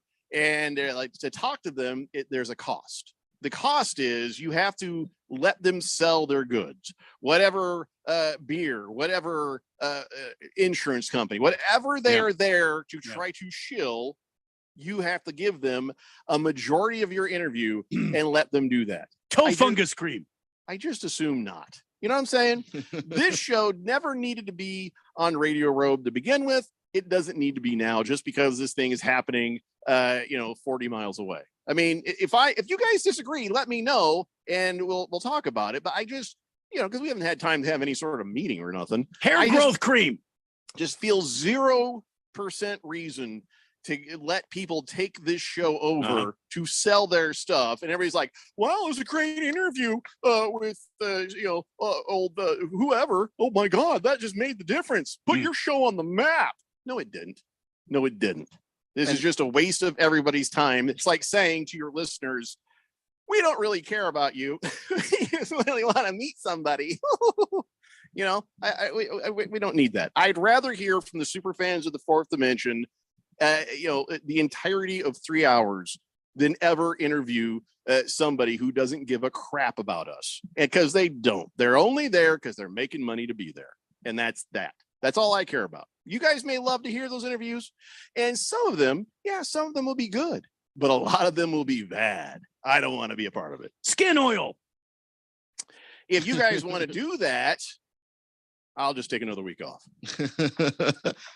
I might do that anyway. It's I don't know. I'm not that desperate for it. It just, there's a whole lot of it that I think people don't realize makes it just almost more of a headache than it is what you get out of it. You don't really get what you put in when it comes to, you got to go there and set up everything and, be able to track down guests too, because it's not, you don't want to talk to everybody. There's going to be specific people you want to talk to. And if there are people you want to talk to, but imagine all the other radio stations on Radio Row, you got to figure out when that person is going to be able to stop by and have time for you in particular. It's just a giant headache, and I'd rather not. The Jet says, then why do you let Ralph in the studio? Well, Ralph is this rare creature that exists, and he works for the company who is a sponsor of our studio and our radio station, Harman Solar. Ralph doesn't own Harman Solar, but Ralph is a guy you can hang around with and talk, and it's good. He just talks the same silliness we do, and he talks sports and stuff. So all I'm saying is, Ralph's the kind of guy you'd have hanging around, whether he was part of a sponsor or not. By the way, when's the last time you heard him trying to sell his goods? We keep forgetting. Oh yeah, he should probably say something. So no, that does not count, Judd. Colts fan Dan says, I don't want to sell you anything, bro. I just love you, man. Thanks, Colts fan Dan. And that's why I'd rather have you on the show than any one of those, and air quotes coming, celebrities. Brill cream. Athletes. CK says, Randy needs Radio Row to hear about hemorrhoid cream. No, I actually don't. You got some good stuff? Oh, yeah. Woos says, hi, guys. Last year on Jim Rome, Stefan Diggs was on the air pushing some underwear that he's supposedly testing out. Yeah. Do you see what I'm saying? It's shameless. It's so shameless. Just not worth it. Lost Toby says, send the Fourth Dimension to Radio Row. Just get you guys some passes, let you guys all just wander around. Okay. That'd be the last time they give us passes for anything. Random texter says, quick rant. And then I look at the size of his text. There's nothing quick about it. All right. But I'll tell you what, I'm going to stick a pin in that one, random texter. And when we talk about that game, I will read that in its entirety. I promise. Big George says, gentlemen, if you go to Radio Row, Keon might be able to meet the future Mrs. Rose. Why don't you think of Keon? You really think we're going to find her on Radio Row? Yeah, somehow I doubt that. Think I'll be okay. I'll be fine. Scratch Me Because says, welcome back from rehab, Jeffrey. Did your Irish DNA finally get the best of you? Okay, can I just tell you something? You're not going to find anyone Irish in rehab. That's true. There's no need. We're good. 888-368-1580. Stockton Slap says, my mom told me at an early age, never sell my goods. It's good teaching. That's a good point. Yeah. All right. So anyways, back to what happened the other day. Now, we got the Eagles, we got the Chiefs in the Super Bowl, top seeds meeting in the Super Bowl for the first time since 2017. This has only happened 13 times in the history of the Super Bowl where I heard somebody say, it's like, well, number one seed. Why do we even bother with the playoffs? Okay, they proved it to you. Is that not enough? They played the games and proved it to you that they're the number one seed for a reason. Both sides of everything. Although there's going to be some conversation about that second game where it's like, I don't know if the right team won that. We'll get to that. But I mean, nothing against the Chiefs. Not like they did the bad officiating on purpose, but some stuff. There was definitely some stuff. The Eagles already, and now again, not sure if this is correct, but the Eagles are 2-point favorites over the Chiefs for the Super Bowl already. I've heard it go the other way too, where the Chiefs had climbed up over it. This is going to go back and forth, I would believe, over the next 13 days. I mean, wouldn't you think? Oh yeah. I mean, it has to. I mean, it's I've got Philly right now still at a 2-point favorite according to the CBS Sports. But yeah, I just think that it's going to go back and forth because people are going to try and see if they can get the edge, and someone's going to be like, wow, I can't believe I'm getting Kansas City as an underdog. And then they're going to bet, and then that's going to swing it. And then at some point, Philly's going to be an underdog, and some bettor is going to go, wow, can't believe Philly's an underdog. So we're just going to go back and forth on this. Right now, I've got according to FanDuel, which is that's my betting app of choice. 1.5 Philadelphia. All right. 1.5 for Philadelphia. Right now, the over-under is set at 49.5 points, in case you care, and even if you don't. But again, that's going to change a bit too, I guess. Lost Toby, I am perplexed. You've sent me a picture of something that looks like a play school tape deck, Mr. Microphone thing with a face on it. Uh-huh. Okay. Is that his remote equipment to go out to Radio Row? I think that's right. He's imagine us interviewing players with this. There we go. And then he sent me his address for some strange reason. I'm not coming to your house. Maybe he sent you his address so that you could put in for media credentials for him. I see. Yeah, not happening. Heavy Metal Maniac says, Ralph is a really cool guy. I like him a lot, except for he likes Seattle Sea Chickens and the 49ers and the Los Angeles Lakers. I'm sure he has terrible choice of sports teams, but other than that, he is a cool guy. Yeah, he doesn't like the 49ers. He's the Sea Chickens and or Rams because he was born and raised in the Los Angeles area. All right, so we yes, he's, we need to definitely not a 49ers fan.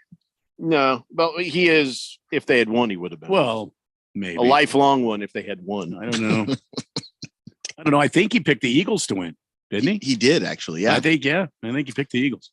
Boy, I really thought I nailed it. I picked the Eagles and the Bengals, and yes, you did. And it almost came to fruition. We'll talk about that whole thing a little bit later. Batting 500 there. Yeah, there's nothing wrong. Yeah, just saying. We can talk about it later. All right. Miss Pringle says, so it's Monday. How many penalties have the 49ers committed so far today? Well, it's not just about the 49ers. It's about how many bad calls were there, period. Ugh, what a mess. That was like the worst. Some of the worst officiating. You think you'd have the best officiating? You ended up with some of the worst officiating. But before we get into a whole lot of stuff, let's talk about this. Rough Rob seems to think that the Niners clearly have a quarterback curse. Can I just, so let's just do a short review. Okay. 49ers. So they have this Trey Lance guy who we've all forgotten by now. And he got hurt on the field. He broke an ankle, broke a leg, broke an broke tendons, I think. And then here comes Jimmy Garoppolo, and he broke an ankle. Yeah. And then you got little Purdy. Yeah. He broke his elbow. And then you bring out this Josh Johnson. Mm-hmm. Yes. Immediately gets a concussion. Okay. So they need to slap the living daylights out of Sean Lynch. They need to beat him senseless. Why? Look at the connection. What is happening if you lose 4 quarterbacks to injury in one season? What does that mean? Unfortunate series of events. That means your O-line is garbage. But it's not. They are garbage if they're letting this happen to their quarterback. One of the people on there is failing. You may have 3 good guys and 1 bad guy, but you have killed 4 quarterbacks. 4 good quarterbacks. Trey Lance, we had decided, yeah, he's pretty good. Jimmy Garoppolo, yeah, he's a winning quarterback. He's pretty good. Purdy, out of nowhere, Mr. Irrelevant. He's on an amazing winning streak, and he gets taken out in the first drive of the game. Oh, here comes Josh Johnson. Just manage the game. You'll be fine. I don't know what. Okay, he's not fine. So you just took out 4 quarterbacks in a season, 2 in 1 game. The hell is going on? The 49ers can't protect the quarterback. See, I have a theory. Yes, sir. Let's hear your theory. This goes back to when the 49ers unceremoniously let Joe Montana leave for Kansas City. Are you really going to apply the curse? Mm-hmm. This is what happened. And we all know where Joe Montana played his college football at. Notre Dame. Okay. He has summoned up the leprechaun spirits from Notre Dame, and he has put a curse squarely on the 49ers. 49ers are cursed at the quarterback position. Except for the Steve Young years. Where was the curse then? Well, Steve Young combated that because he came from Notre Dame? BYU. Oh, Mormons. That's right. So he had that magic underwear. He had the magic underwear. Yep. Aha! Thank you, Jeffrey. Magic Mormon underwear. That's it. And he combated the leprechaun X that was on him from the Notre Dame. I think you might be onto something. And ever since then, think about it. Colin Kaepernick. Right. That went bad. Jeff Garcia. That went bad. See? Yeah. You see where I'm going, Howard? You got the Jimmy G comes in there. Glassopolo, he gets hurt all the time. Then Trey Lance hurt all of you. Brock Purdy. Elvis Gerback, Randy, says Cardinal Art. What about Elvis? Elvis has left the damn building. There is a curse on the 49ers, and it's from Joe Montana. All right. Well, Keon, what do you say? It's just bad luck, man. Trey Lance goes down. You were such a child. Trey Lance goes down on a running play. That has got nothing to do with the offensive line. They ran him. It's all about the offensive line. You hear me? Damn it! He wouldn't have had to run like that if the offensive line had held up. It was a designed run up the middle. That John Lynch. I think all 4 quarterbacks get a free punch to your gut. And then Jimmy Garoppolo. The Dolphins bring extra pressure, so every lineman is engaged with the lineman in front of him. And there's an extra guy that Jimmy didn't see. I'm really glad they all found love, but they really should have protected the quarterback. Just going to say, they were protecting the quarterback. But at that point, defensive line. When I saw the film, I thought Jimmy needed to change his protection to protect himself, because that's the quarterback's job too. Is hey, if I see that there's going to be extra pressure coming from a side, I got to get a tight end over there. I got to get a running back over there to protect me, because it's going to be 5-on-5 across the line, and I need to protect myself. He didn't do it on that play, and unfortunately, his foot got broken on that play. And then Brock Purdy, Frank Clark was having a game, and he's one of the best pass rushers in the league. So to me, it's just bad. Sometimes you get bad injury. Right. It is bad luck. It's the Joe Montana leprechaun curse. Yeah, well, I'm not going to go that far. I don't believe in curses. And I should have known better to ask you. I should have known better. Some people believe. Some people just don't believe. Also, didn't help, I guess, in that game that Trent Williams got himself ejected. Can I say though, if you're gonna, that was a great way to go. Get your money's worth. That was, you pushed a big man too far on that one. It just that. I thought for a moment there that Trent Williams was going to pull that man's head off and Wallace and throw it down the field. Kevon Wallace got up in his face and was giving him the business, as they say, and finally he pushed him, said too much. And Trent Williams picked him up over his head and threw him down as hard as he could. And, of course, they both got ejected on that. But, I'll tell you what, the 49ers could have used Williams. They definitely could have used Williams for that. So that's where the O-line problems continue. But that was after they'd already killed Brock Purdy. So, Trent Williams, you got nothing to say to me. Yeah. Don't even start. Just you know, I just think that was going to be the day all day with Trent Williams. The way Was it, or was it not in Ndamukong Suh that got his big giant hand up and blocked? I'm sorry. Yeah, it was Ndamukong Suh. Was it Donkey Kong Suh? Yeah. I'm mixing games for some reason. Yeah, it was Ndamukong Suh. Yeah, pretty sure. But on Brock Purdy? Yeah, you talking about the other? He got his big hand up there and stopped his forward. No, it was Hassan progress. Reddick. It was Reddick. It was former Arizona Cardinal Hassan Reddick who hit Purdy's elbow. It was Ndamukong Suh. It might have been Sue that hit the hell out of Purdy when he came back.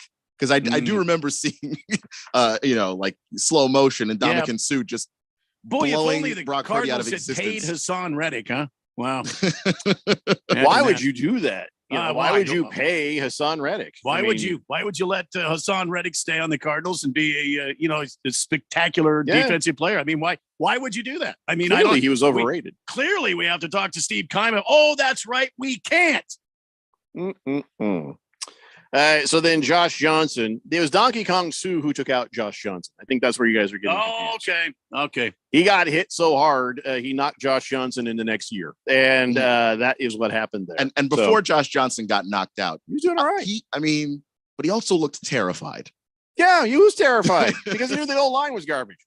But also because suddenly you're fourth string quarterback behind Mr. Irrelevant. And now you're thrust into not a regular season game, not a preseason game, the game, the championship of the NFC game. And that poor guy had to go up against that defensive line just coming off the bench. He's played for half the teams in the league, and I don't think he expected this particular appearance right now. The problem is right now he can't remember what teams he's played for. He's played for 14, by the way. Well, fortunately for him, teams. if he guesses one, he's probably right. You're half right, no matter what. You're half right. So I felt bad for Josh Johnson because he got popped out. He had himself a concussion. Jimmy Garoppolo sitting on the bench smiling like, huh? Yeah, go ahead. Screw me over. See what? He goes, I wish I had a helmet right now. No, you don't. No, you don't. You liar. You enjoyed every damn minute of that. Admit it. You lying bastard. So now the question is, who will end up being the quarterback for the 49ers? Are they going to bring back Trey Lance? Are they going to bring back Purdy and have a quarterback competition? That's what I think they should do. Are they going to, Jimmy Garoppolo, he's gone. He ain't going to be around. There's no way Jimmy Garoppolo stays anywhere near or is wanted to stay anywhere near the 49ers, right? Well, I think Dark Helmet is sold on Trey Lance. And I think that we saw at the beginning of the season, Trey Lance is somehow serviceable. Dark Helmet. What's his name? It's Kyle Shanahan. Kyle Shanahan? Because he's got a giant hat. Because his giant hat. There you go. Sorry. Dark Helmet. That's right. So I think Trey Lance will be the guy. Brock Purdy's not going to be available until at least halfway through next 6 season. months from now. By the way, Tom Brady is available if you think about it. Well, in I mean March. that you could start also apparently Aaron Rodgers is going to the AFC. That's the speculation out of Green Bay. They are willing to trade him, but not to an NFC team. But you don't know. I mean, things could happen. I mean, Aaron Rodgers is from NorCal. You never know.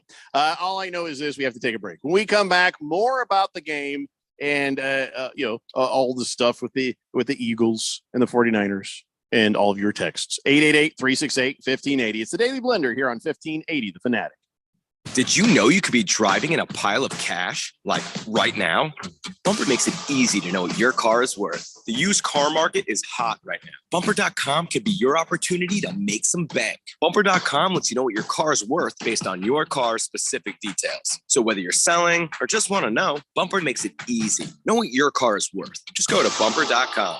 For buying and beyond, Bumper.com. Bumper reports are based upon data available. Bumper may not have the complete historical records of every vehicle. There's no doubt that Harman Solar can save you up to 85% on your monthly electric bill. That's a fact. Bruce Jacobs here. But did you know it's possible to get solar for zero down and no payments for 12 months? You can lease, finance, or even purchase outright. They have plans that fit everybody. Harman Solar is a family-owned, woman-owned local company that uses top-of-the-line equipment. Call Harman Solar at 800-281-3189. That's 800-281-3189, or go to harmansolar.com. It's time once again for the Harman Solar 1580 The Fanatic NFL Fan Pick'em Contest. First prize is $1,580 from Harman Solar. Second prize, a Zebra e-bike from Hemingway. And $500 third prize from Harman Solar. Sign up today. Go to 1580thefanatic.com. The Harman Solar 1580 The Fanatic NFL Fan Pick'em Contest. From your home for the NFL in the Valley. 1580 and 99.3. The Fanatic.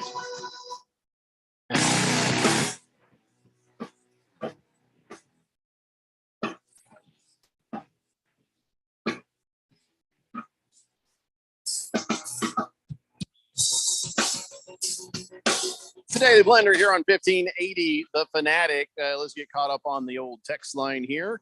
Earlier, random texter. I'm going to get your text here before we talk about the other game. Let's see. Straight Striper says some unedited rap keeps bleeding over onto the radio. I think he meant crap. Radio. What? N-bombs and swearing. I wonder if there's a pirate radio station out there. Some unedited rap. Oh, I think you meant crap. You know what you could have? What signal are you listening to? Because sometimes, guys, remember some people that used to they have like a little thing that has a little FM transmitter in it. This has happened to me before, where I'm driving around and somebody has an FM transmitter so they can go from, like, say, their phone into their car's radio. And it has like a little transmitter thing on it. So you might have just driven up next to another car who's broadcasting that on one of our frequencies. That is a possibility, because I guarantee you that's not happening at the station. Unless the other possibility is somewhere somebody has a pirate radio station and they're playing that. But I'll tell you what, it's not us, but enjoy it. Lost Toby says Kyle Shanahan doesn't give a bleep about his players. Purdy should have never been back in there. Niners had a better chance to get blown out by less if they had Chris McCaffrey or Juice in the Wildcat formation. He ran Debo down the middle and got him hurt. He ran Lance to injury. Jimmy's a fragile pretty boy. Shanahan runs players to the ground, or he puts them in bad situations trying to get cute. He also, should have challenged the catch. When you see a team desperately running up to get to the next play, you should throw the damn red flag immediately. It should ring an alarm in for a head coach seeing that. Yeah, that was the first thing. He was doing this like that to everybody. Well, we all know what that means. Get your ass to the line. Let's hike the ball before we lose all this yardage. So you're saying pounding two fists together means get back to the line right away? When somebody, anything you do after a catch like that, whether it's this, anything quick, like, we got to get up there, we got to go, that urgency, and everybody runs to the line, man, I would throw that challenge flag so fast. Yeah, I think the habit is to try and look up at the video replay board and try and see if you could get, okay, there's the replay. Okay, that definitely wasn't a catch, but the Eagles didn't show it in the stadium. So yeah, and when you see it, they should. Everybody's running, especially the guy who caught it is doing that. Throw the damn flag immediately. He knows he didn't catch it. Yeah. Throw the flag before they hike it. You're absolutely right, Lost Too. Agreed. Let's see. Last Optimist says, watching the replay of the Chiefs-Bengals game. Okay, I'll tell you what. I'm going to put a flag on yours, and I will read that here in a moment when we talk about that one, Last Optimist. Hang in there for that. Socks and Slap says, Conor McGregor throws girls over boats, while Nate Diaz donates to my nephew's Little League team. Be more like Nate. Here he is with my brother this weekend at a fundraiser. Well, that's awfully nice of that brute. Yeah. He is a brute, but I don't think tell you what, say what you will about Nate Diaz. He's honest. You know what I mean? Yeah. It's a good point. Like him, love him, hate him, despise him. That's an honest guy right there. Randy's Chuckle says, bad quarterback luck. Larry Fitzgerald had 15 different quarterbacks. How's that for quarterback luck? Yeah, well, Joe Montana was not on our team. Our team, it was just poor leadership picking the wrong guys. You don't need a curse when you have the Bidwells. Big George, thank you for that. Twittiot says, good old Cardinals supplying other Super Bowl teams with talent since, That's what 1095. That's what we do here in Arizona. We get great players in here. We get them good, and then we decide not to pay them, and they go to other teams. It happens with the Diamondbacks all the time. Yeah, I think he meant 1995, not the Dark Ages. I'm pretty sure he meant I think it was- 1995, not 1095. I believe Mr. Bidwell has owned the team since 1095. I'm pretty sure. I'll Oh, look it up. his dad. Yeah. Oh, yeah. Fish Tank says, I apologize in advance, Randy, but this stat was too good to pass up. What do the Eagles, the Chiefs, and the Cardinals have in common this season? Oh, God. They all have one win at State Farm Stadium this year. Thanks a lot, Fish Tank. Oh, that hurt so much. He did apologize in advance. Thank you. Oof. Why do my nuts ache off of that? I don't know. Oh, It's just like it hurt Mm. my soul. Wow. Hello. He also says, I had a buddy who's a Seahawks fan say he was rooting for the Niners because they were from his division. My stance is exact opposite of that. I don't want anyone from my division winning anything ever. Where do you stand on this? I stand with you, Fish Tank. I don't want anybody ever from the AFC South to win anything. I don't even think the Colts should be in the AFC South because, well, Indiana is not a Southern state. But that's not the real reason. I just hate everyone else. How about you guys? No, I agree. I agree with you. Yeah. I didn't want the damn 49ers to win. Are you kidding me? And I did want the 49ers to win. I picked the Eagles because I thought they were the better team, but I was rooting so hard for the 49ers. I mean, I don't like to root for the 49ers because the 49er fans get on me here, but I was going to root for the 49ers. I was rooting for them, but you picked the Eagles. Yeah, because they're actually better. I don't pick the picked team I Eagles, want but you to were win. Rooting for the 49ers. Correct. I don't pick the team I want to win. I pick the team I think will win. And then I root for me to be wrong because it's the damn Eagles. Did you hear that, Jeff? He picked the Eagles, but was rooting for the 49ers. So was I. Hmm. Yeah, I'm sorry. I know they're in division. It's not my division. I was pulling for Brock Purdy more than I was the 49ers. I don't care about the 49ers. I was just hoping for Brock Purdy to do well, and it was sad to see what I saw. That's all there is to it. Nothing against Jalen Hurts. Nothing against anybody else. Just saying. So, Straight Striper says he was listening to 99.3 FM. He says, I thought maybe Keon was trying to slip in his new single. Well, how do you like that for a stereotype? Yeah. How do you know it wasn't my new single? Maybe it was Randy's new single. You got to rethink your thoughts. Do you even know what kind of music I like, man? I mean, he listens to a lot of damn polka. We have to tell him to turn it down constantly at the station. Just the accordions drive everybody crazy, and yet here I am. So did you drive away from somebody else and did it go away? I think I'm probably right about that. CK says Shanahan gets quarterbacks hurt. That's it. Yeah. What more do you need to say? I agree. Keon does not completely agree. I agree. I mean, but you're right. You talked about somebody doing a run play or going out. That was a design play. It's Shanahan getting quarterbacks. And I don't mind putting that on Shanahan, but I'm not going to put that on John Lynch in the O-line. I will. I'll put it on all the Lynches. I think I called him Sean Lynch earlier because we used to work with the Sean Lynch, and that dude tried to choke me. There are 5 dudes on that offensive line, and I would want every single one of them to be on my team. I think they're great linemen on that team. But obviously, when you scheme things certain ways, then yeah, you leave your players exposed. You leave Debo or Trey Lance or whomever exposed. I will agree that Shanahan carries a lot of the blame. I wouldn't put it on Lynch though. Kiss the Cook says, when I was driving through Queen Creek, I had to listen to 1580, the country Bible station. No, what you were hearing is probably after sunset, and you're probably hearing a station from California that does that, kind of overrunning 1580. Sometimes that happens. 1580, the country Bible station. Praise Jesus. Ding, ding, ding, ding. Ow! I could go farther, but I feel like we'd get letters.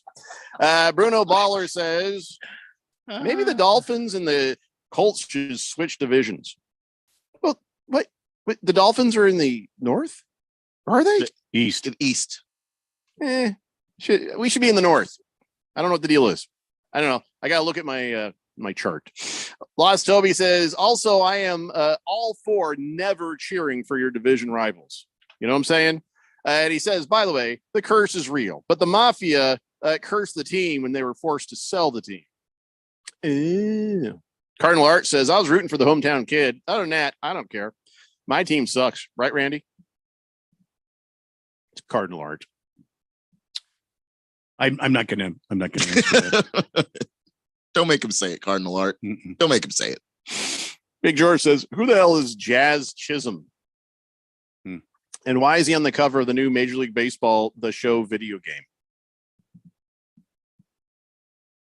I mean, because he's a baseball player? Don't know. Why is a grown man playing video games? Jazz Chisholm is a Florida Marlins baseball player. I don't know why he's on MLB baseball today or whatever it is, the show. He's Video a game. wonderful young talent. I don't. He's from the Bahamas. If that makes any difference, I don't know. Jazz Chisholm is one of the young up and comers in baseball. I don't know why they would put him on there. And unless EA Sports, ask EA Sports. Don't bother us with this garbage. Yeah, or 2K Sports, I think. But either way, it doesn't matter.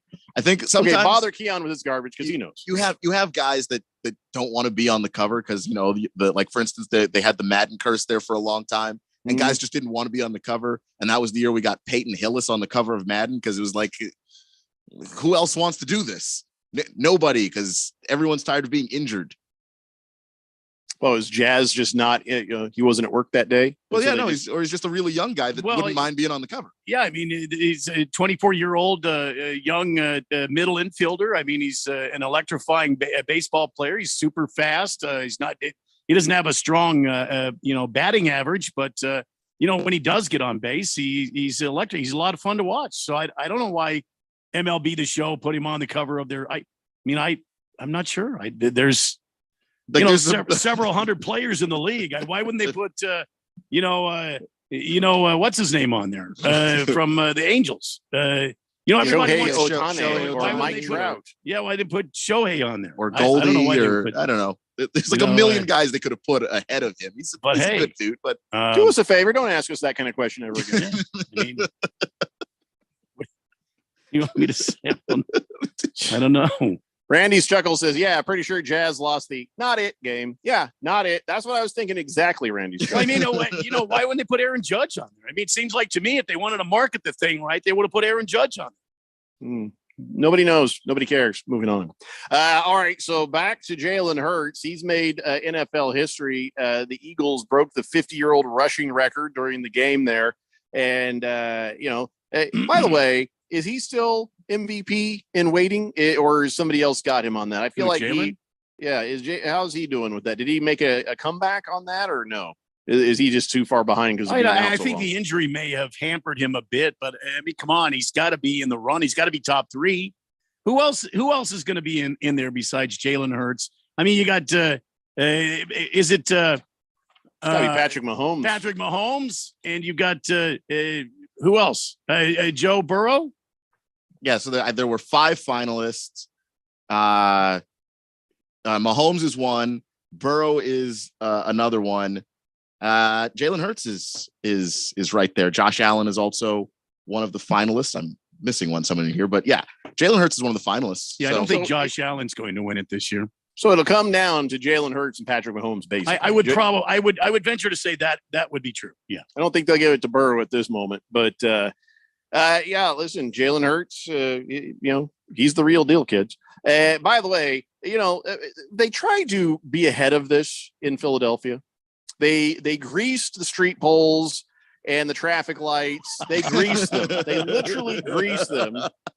And yet you see pictures of people still, I don't know how these cretins were able to get, around that, how they figured it out, like a monkey using tools, they somehow activated their opposable thumbs and figured out a way. Cause I saw pictures of guys tearing apart traffic lights and like, woo. Well, yeah. Cause the Eagles fans have figured out the thing that zombies have figured out in every zombie movie ever, which is if you have enough people, just have enough weight and you'll knock anything over.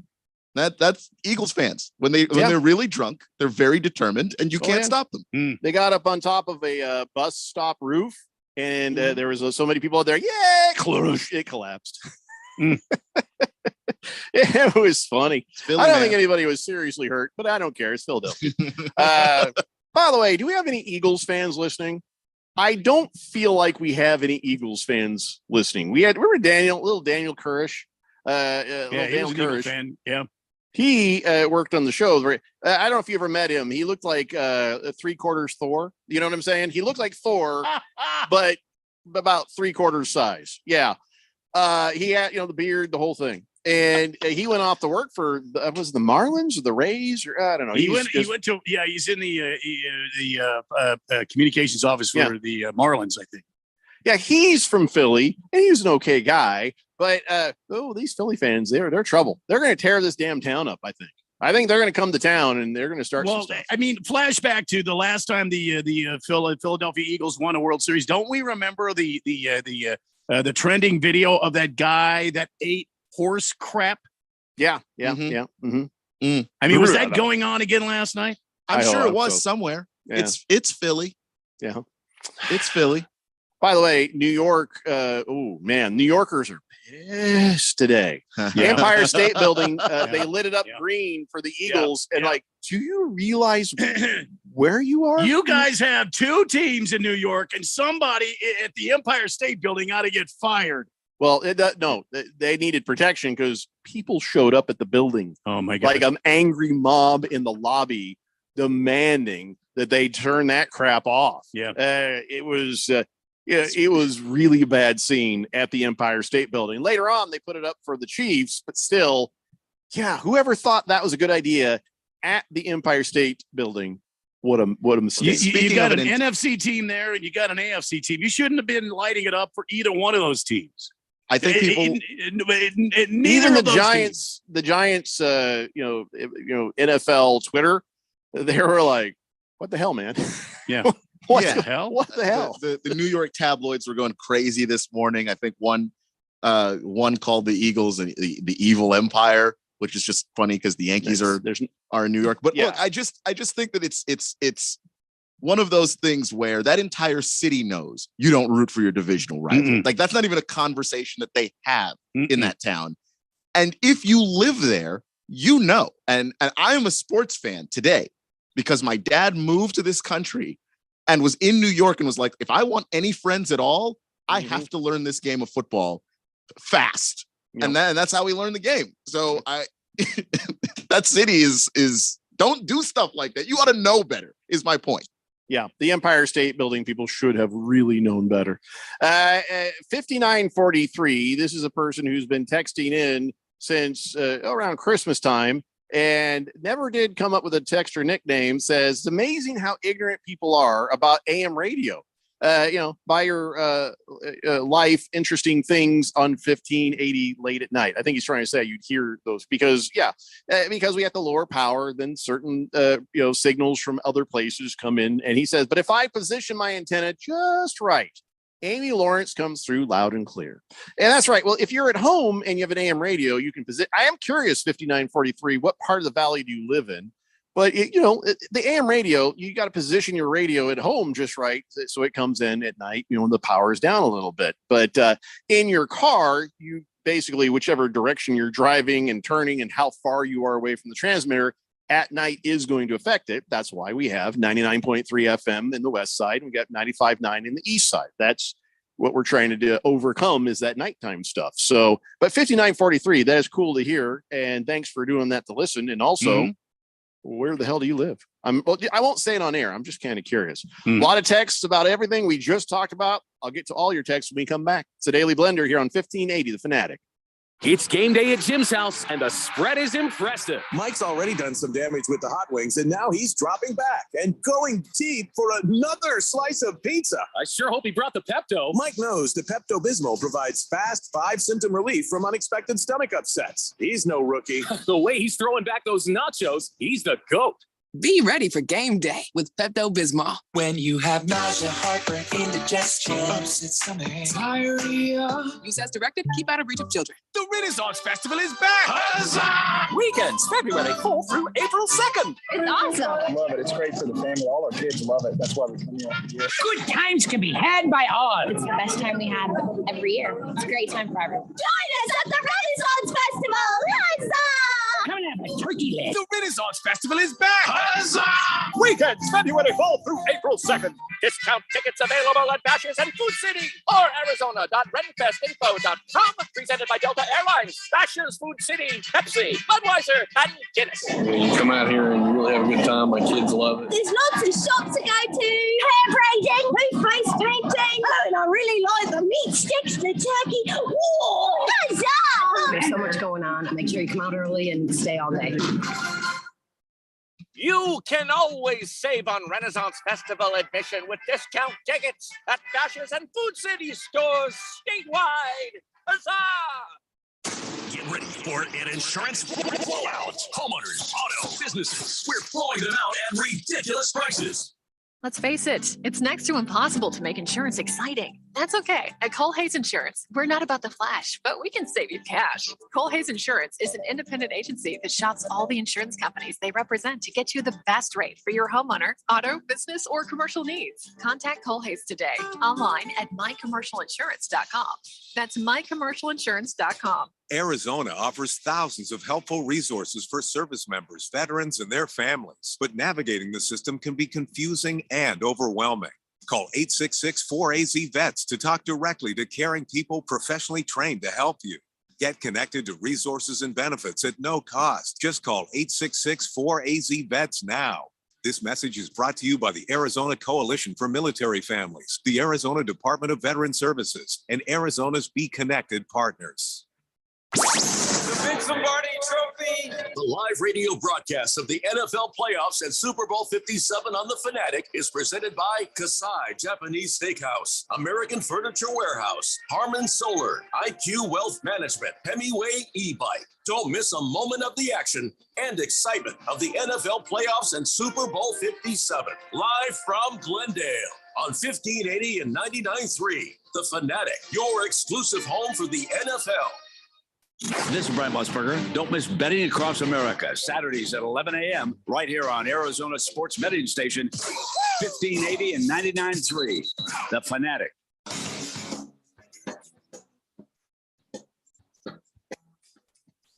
El Fanatico. Sí, amigo. Buenos dias, senor. Tardes, almost noches. Sí. Come your breastises. 888-368-1580. It's the Daily Blender here on 1580 The Fanatic. Let's get caught up on the text line. Last Optimist says Colts are in the Eastern time zone, so an Eastern division would fit. Yeah. It's just that's not really Eastern though. You can, you know what I'm saying? Just like the North, just North. It just makes more sense. That's all. So who do you- Bruno Baller says, "How about this for division realignment? Colts go to the North, the Ravens go to the East, and the Dolphins move to the South in the AFC." See, that would make like it. sense. The Ravens are more of an East team, not a North team. That is true. And the Colts could slip into that North zone there where the Makes Ravens sense. vacate. Yeah. Bruno Baller wins the prize for common sense and smartiness today. Yeah. Sorry, Keon. I know usually that's your department, but no, Bruno Baller gets it today. Well, you know, he did do a very good common sense thing there. So He can't argue. outsmartiness you I like a it. little Yeah, bit yeah. right there. You Yeah, just got to admit it. You He's just the gotta take it. smartiest. Yeah. Yeah. Kiss the Cook says wanted the dorky Niners to win, only for Purdy to play in front of his family there, his friends, his hometown. Other than that, I couldn't care less. And fire Fat Burger McCarthy. They're not going to fire him. No. They fired Kellen Moore. Yeah. By the way, how many times in your life have you lost your job the same day you got the next job? That has happened to me once. Can't say that's ever happened to me. I quit working for one radio station. On the drive home from Phoenix over to Scottsdale, because I used to live in Scottsdale, by time I got home, I had the next job. That's pretty cool. Yeah, that was a cool thing because the other station had been kind of eyeballing me, kind of wanting me over there. So I was just like, that's it. I can't work for you. Because the reason I left the first station, because they were dishonest in their sales stuff. And I'm like, you know what? That's my name on this. And now you guys are lying to people and cheating people. I'm out. And on the phone, drive home, employed by the time I got back to the house. So that way, at least I didn't have to walk in. I got fired. Oh my God. Some people have all the damn luck. So, but Kellen Moore has that kind of luck. He lost his job this morning, had a new job with the Chargers as their offensive coordinator by the time he got home. Not bad, kid. Not bad. Is he any good? Is he? I'm not think sure. he is. I think he is. I think he was saddled with a team that Jerry Jones was putting together, and it'll be exciting to see what he can do. I think he is a good offensive coordinator. I don't know about brilliant. I've heard some guys mention him as a brilliant offensive coordinator. I would have thought Tampa Bay would have rung his phone very quickly upon finding out he left Dallas. I mean, yeah, seems like Tampa Bay would be looking at somebody like Kellen Moore, not Los Angeles Chargers, but of course, after Staley, after that loss in the first round, he fired his OC, and a bunch of other people. So obviously they were in the market for it. Randy, understand the thinking. I completely can see his thinking. You could go to Tampa Bay and you get to work for maybe a year with Tom Brady, or maybe there is no Tom Brady next year. And now what the hell kind of team are you offensive coordinating? Or you got a nice bunch of years with the Justin upcoming Herbert, talent of Justin Herbert. No, who, by the way, it just had a surgery. We'll talk about that later.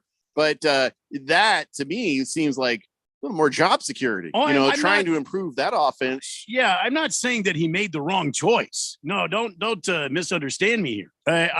I'm just saying it seems like Tampa Bay was a little slow on the draw here. I mean, if you're Tampa Bay and you just jettison all of these guys and you have the opportunity to bring in one of the young offensive minds of football, I mean, why wasn't his phone ringing before his seat got cold in Dallas? That's what I want to know. I don't know. Maybe the Dallas Cowboys had a little something to do with him getting over to that job in a nice and easy fashion. Arizona Cardinals probably could use a nice offensive coordinator. You have to take that up with your new bald GM. I'm not gonna. Lost Toby texts in. He says, "My new office setup is fire," and he sends me a picture. And it is, Lost Toby. It is, except for I have some suggestions. Okay. One, that blank wall behind your desk should have a giant 1580 The Fanatic poster. Absolutely. Two, he's got three computers, two big screens with what looks like is ACLU work, and then a small laptop where he's got us on the YouTube. You need to maybe switch that up. Put us up on one of the big screens. Yeah, absolutely. And the work you're pretending to do on the laptop. Yeah. Just saying. Jeffrey and I have really good pores, and we were made for the big screen. And look at my nose. There's no bugs up there. Go ahead. Zoom in. There's no bugs. So, but yes, congratulations on your epic office setup, my friend. Let's see here. Hefty Lefty says, Dawn soap works great for cleaning crude oil off a penguin. So maybe they just ran up to those stop signs and street bowls with some Dawn soap before they jumped on those. That's a good point. Hefty Lefty, that's good thinking. That's smart. He might almost win the Smartiness Award, but I don't know about that. It's pretty good. Yeah. By the way, he's in the running to win prizes on the 1580 Fanatic Pick'em contest too. Hey, he has a chance at third place. All right. Pull the plug says 49er fans feel the same as Cardinal fans, but only for one game, not all season. Yeah. Well, there was that thing last season though. What thing was that? We beat the 49ers. That was nice. Yeah, it was good times. Yeah, it was good. You have those memories. It was last year. Hold them close. That's all I have, Jeffrey. Blissful Hay says, I love the Eagles. Don Henley, badass singer and songwriter. Luca wipes back to front. Wait, what? Oh, that was part of an old text. Sorry, I didn't scroll down enough. Yeah, it was fun to say Luca wipes back to front. He sent that in last Friday, I think. It's still funny. He said that back when I was still here too. Boomer Sooner says, welcome back, Jeffrey. Missed you last week. Wondering if you heard that Larry Fitzgerald is majority owner in a pickleball franchise. Yeah, I heard about that. So's Tom Brady. So's a bunch of guys. It's called a tax write-off. It means nothing. Pickleball, not a sport. Number one Rattlers fan says, London to the AFC East, San Antonio, the NFC West. 46 days until, well, Arizona Rattlers. That's right. Yeah. So you want a team in San Antonio. You want a team in London. I think they need more teams in Europe, don't they? I don't know. I think you would have to, because the London team, when would the London team play their home games? Like all in a row? and then just go on one massive road trip. That wouldn't make any sense. I think you need more teams in Europe so that the travel is short enough that they could actually, go on the road, come back home, that kind of deal. Number one Rattlers fan, you're heading in the right direction, but you got to go bigger, man. You got to go bigger. I don't see San Antonio's being able to support an NFL franchise, which is a damn shame. I think they could, but that no one believes they can, so it just won't happen. Those people are so desperate for any kind of football. When they had the USFL team or XFL team showed up, they went crazy. They sold out all the games, and then of course the league folded. But not because nothing was happening in San Antonio. I think if you put a franchise there, those fans would love it. Well, all right. Well, there's one. So I've often wondered where you would start putting more franchises, but we'll talk about that another day. Screaming Eagle says, "Hey guys, what do you think about Vic Fangio going to the Dolphins as their defensive coordinator?" Okay, I have nothing against Vic Fangio. He's a good defensive coordinator. Yeah, should never be a coach again. He's a good coordinator. Agreed. Kiss the Cook says, "I bet Dennis York watching the Niners getting pummeled had heartburn, nausea, indigestion, upset stomach, and diarrhea." You mean all at the same time, or probably? I assume so. Lost Toby says they are for sure adding another division, yeah, it'll be based in Europe. That's kind of where it looks like it's heading, though, guys. So it looks where it's heading. All right, so now let's talk about. We haven't even talked about the other game, the Chiefs and the Bengals. And I promised Random Texter at the beginning of the hour I would read his rant when we did so. So I will start with what he has to say. Quick rant, if I may. Lots of people out there saying the Kansas City game was rigged. Nobody said that. I didn't say that. Did you guys say that? No. It's rigged? So there's some bad officiating. Mm-hmm. He says, well, the questionable second, third down play, no call, intentional grounding. Mind you, no points were scored by Kansas City on either of those drives. The bottom line, with 2:30 to go in the game, Bengals offense could only get the one play to Hurst for 30 yards. They didn't move the ball. They allowed a great run back by Sky Moore to get to the 50 off the punt to Kansas City. Then with 3 hurt receivers and a hobbled quarterback that needed 20 yards, they probably weren't going to get. Bengals' own defense committed the worst thing they could when they put essentially the face of the NFL into the benches and out of bounds hit there. 42-yard field goal result, game. Okay, that's all fine. And, nicely done on telling the story. But I'm not going to say it was rigged. I'm going to say that was some bad officiating. Simple as that. Can somebody tell me I'm wrong that there was more than just a couple of bad calls in that game? There were a few. There were more than a few. And it was one. And when it's a poorly officiated game is when you got one bad call and it's against the Bengals, and you got another bad call and it's against the Chiefs, and you got another egregious call and it's against the Bengals. And it just seemed like that crew was having a struggle of a day. Yeah. And let me tell you, Reno 911, that's the name I have of that official, because he looks like a guy on Reno 911. That's the guy. Okay. Yeah. All that's right. Reno 911. Not having a good day on social media. You can go to mine, and I retweeted one that's really funny. It's a picture of that official and Patrick Mahomes trading jerseys.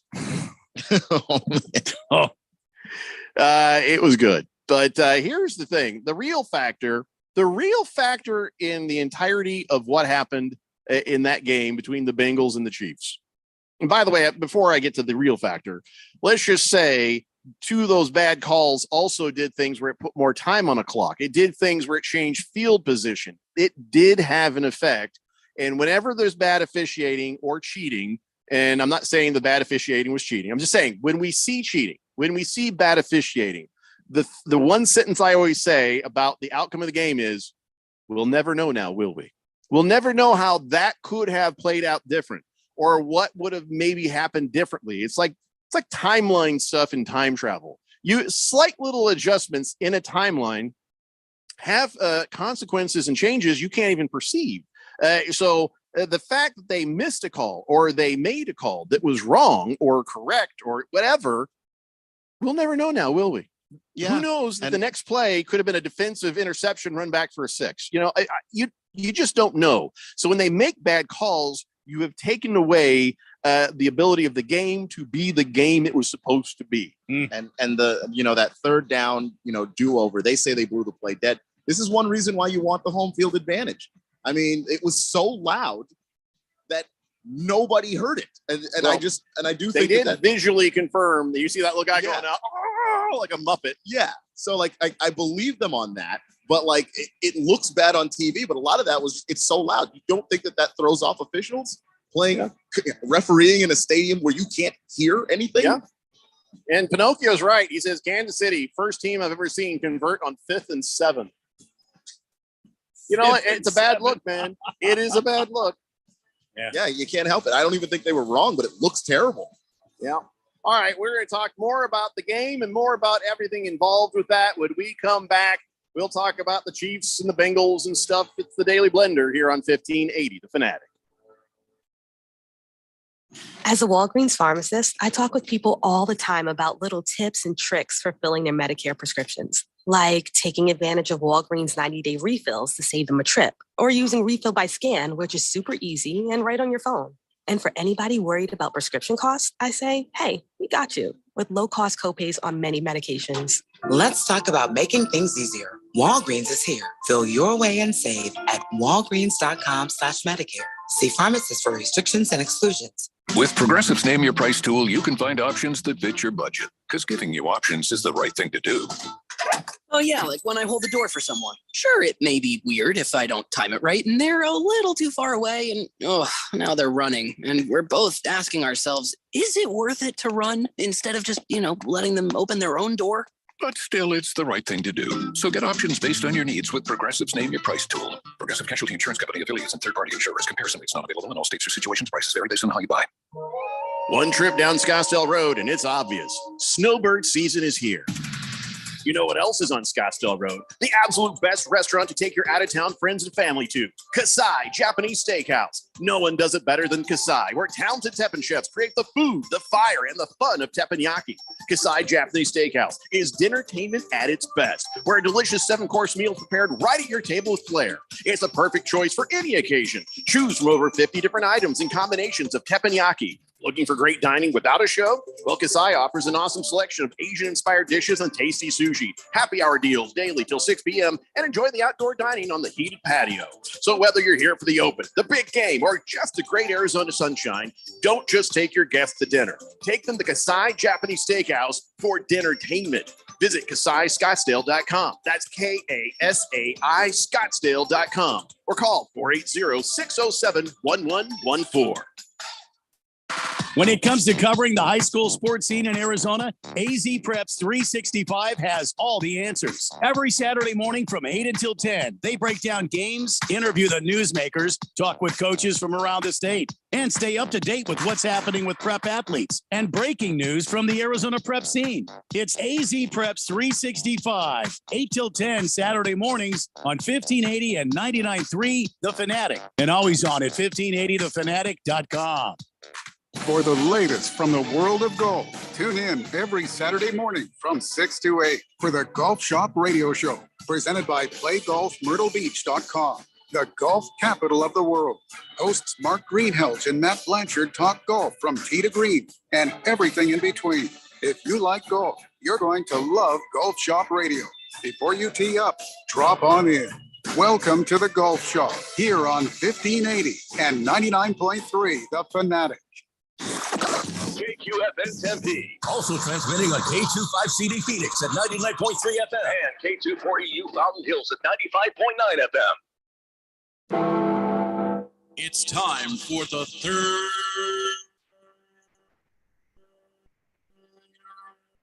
hour. Quiet, people, settle down because it's time. Time for what? Showtime. When does it start? Right now. 3, 2, 1. Let's get on with the show. Let's do it.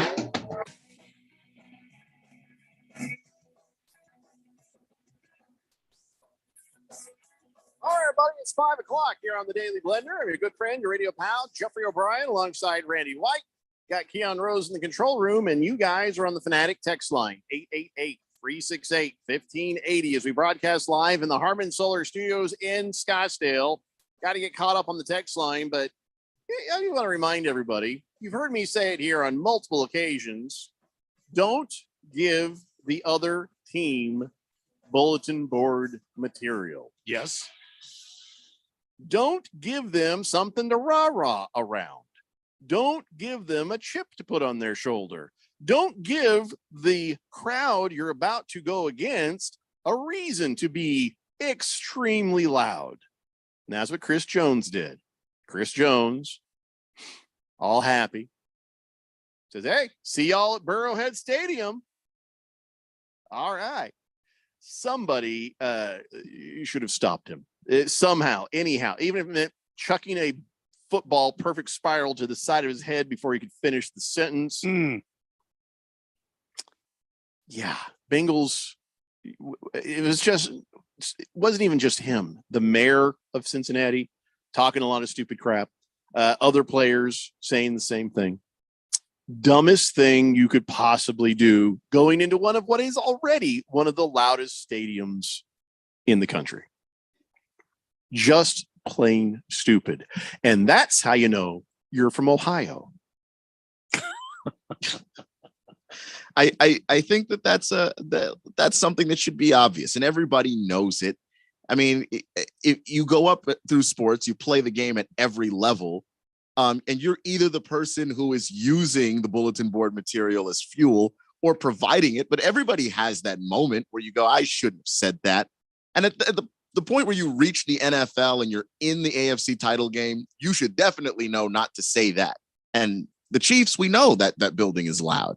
And I think there was another player that actually did it in the Niners-Eagles thing where one of the Niners players was saying, yeah, you know, it's definitely louder here at Levi Stadium than it is over at the Lincoln Financial. Well, first off, that might be true, but those fans over there are meaner because they're from Philly. So just be careful about that. Okay, those fans are meaner because they're from Philly. Because they're from Philly. They Okay, threw batteries at Santa Claus. Philadelphia Eagles fans have notoriously looked up stuff on players and then shouted incredibly personal things at them on the sidelines. Like that's what they do there. So don't rile them up. Don't bring them into the game. And I think everybody should have this figured out by now. But every year there's one guy that runs his mouth and then karma happens. Chris Jones was that guy. And so was the mayor of Cincinnati. And as everybody already knows, now the Chiefs are going to yet another Super Bowl. Was that 3 out of 4 years they've been in a Super Bowl? After beating the Bengals 23-20.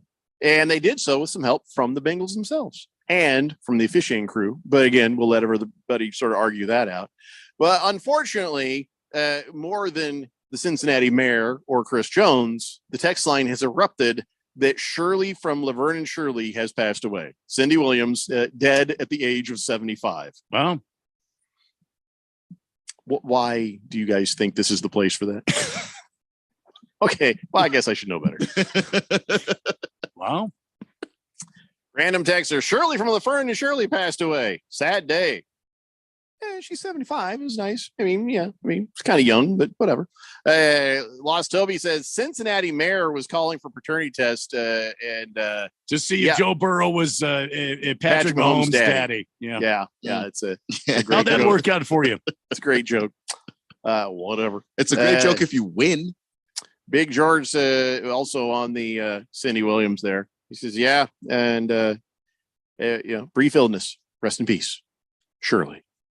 Boomer Sooner says, I heard a story that Nick Saban replaced Jalen Hurts in the championship with Tua. Rumor has it Tua told Saban, put me in or I'm going to transfer. Okay. Well, that was quite some time ago.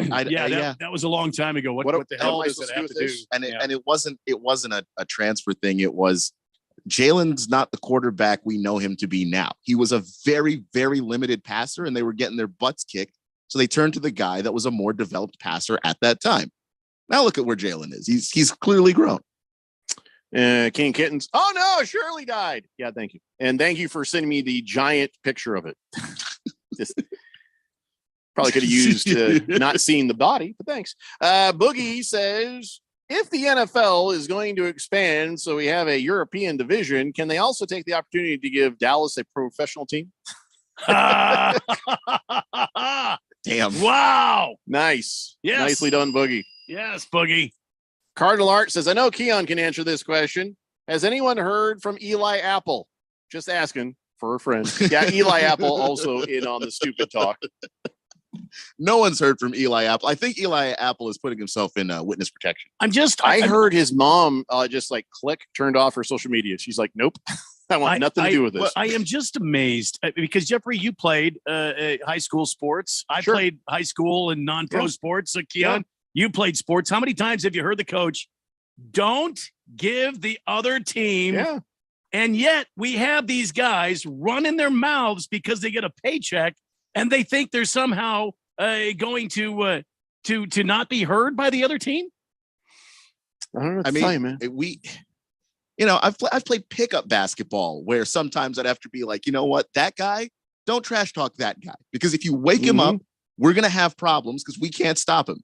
And sure enough, there's always somebody, they're a little new, they haven't been out there, they're not aware, they don't realize what's going on. They start the trash talk, and then they get torched, and they got me yelling at them for half an hour because I don't like losing.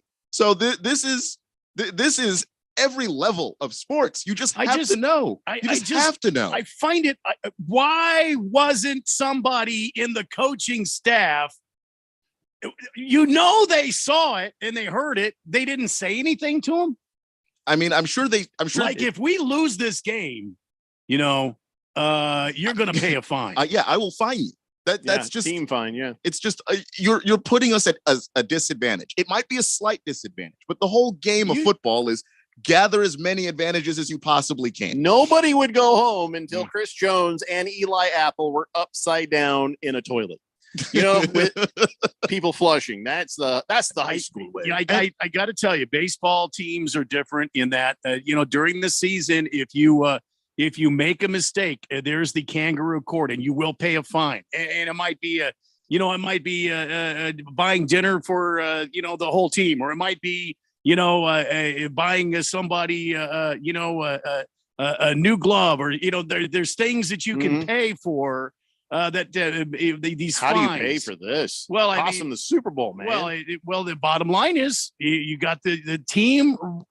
Where are the team captains at? And where are these fines? And what are you doing? And also, where are my dogs at? Where are my dogs at? I just wanted to ask that. I don't know. I've heard cool people say that. I just wanted to say, where are my dogs at? I just want to try it out. Just take it for a walk, if you will. Yeah. Bandwagoner says, who Shirley died? Not funny, and don't call me Shirley. Drop in the Soap says, I wonder if Squiggy is still alive. Let me see. Squiggy is still alive, but Lenny is not. So basically, Michael McKeon, is he still? I think he's still alive. He was on Good Omens. I think he's still alive. So Michael McKeon, Squiggy, the last surviving member of that crew. Can we be done with this now? Can we not talk about? Well, I mean, the any of Laverne and Shirley? Fonz is still alive, right? Yeah, that man is just cranking along and living his best life, doing that show Barry on HBO. That's a pretty good show, right there. And that's a spinoff. The Laverne and Shirley was a spinoff of the. No, Barry is not a spinoff. No, not a Barry. New show. Laverne and Bill Shirley. Hader's. No, Laverne and Shirley. Yeah, that's a spinoff of Happy Days. That had nothing to do with Barry on HBO. Exactly. Really don't know what you're talking about. Tiger Paw says also Lisa Loring, who played the original Wednesday Addams on the Addams Family show, that she died. Now, this is just really great. Thank you. So has anybody checked on Lisa Welchel from Facts of Life? I mean, I don't know what we're doing here, people. I have no idea either. The fourth dimension can really stay on topic when they pick the topic. Well, that's why we do this thing. I just watched a movie with Michael McKeon in it, Squiggy. My mom had never seen the movie Clue. Remember that from the 80s with Tim Curry and all those guys? Yeah. She loved it, and he was very good in that. So anyway, Tiger Paws says nothing like calling the field that you're going to Burrowhead to motivate somebody. Yeah, that was enough.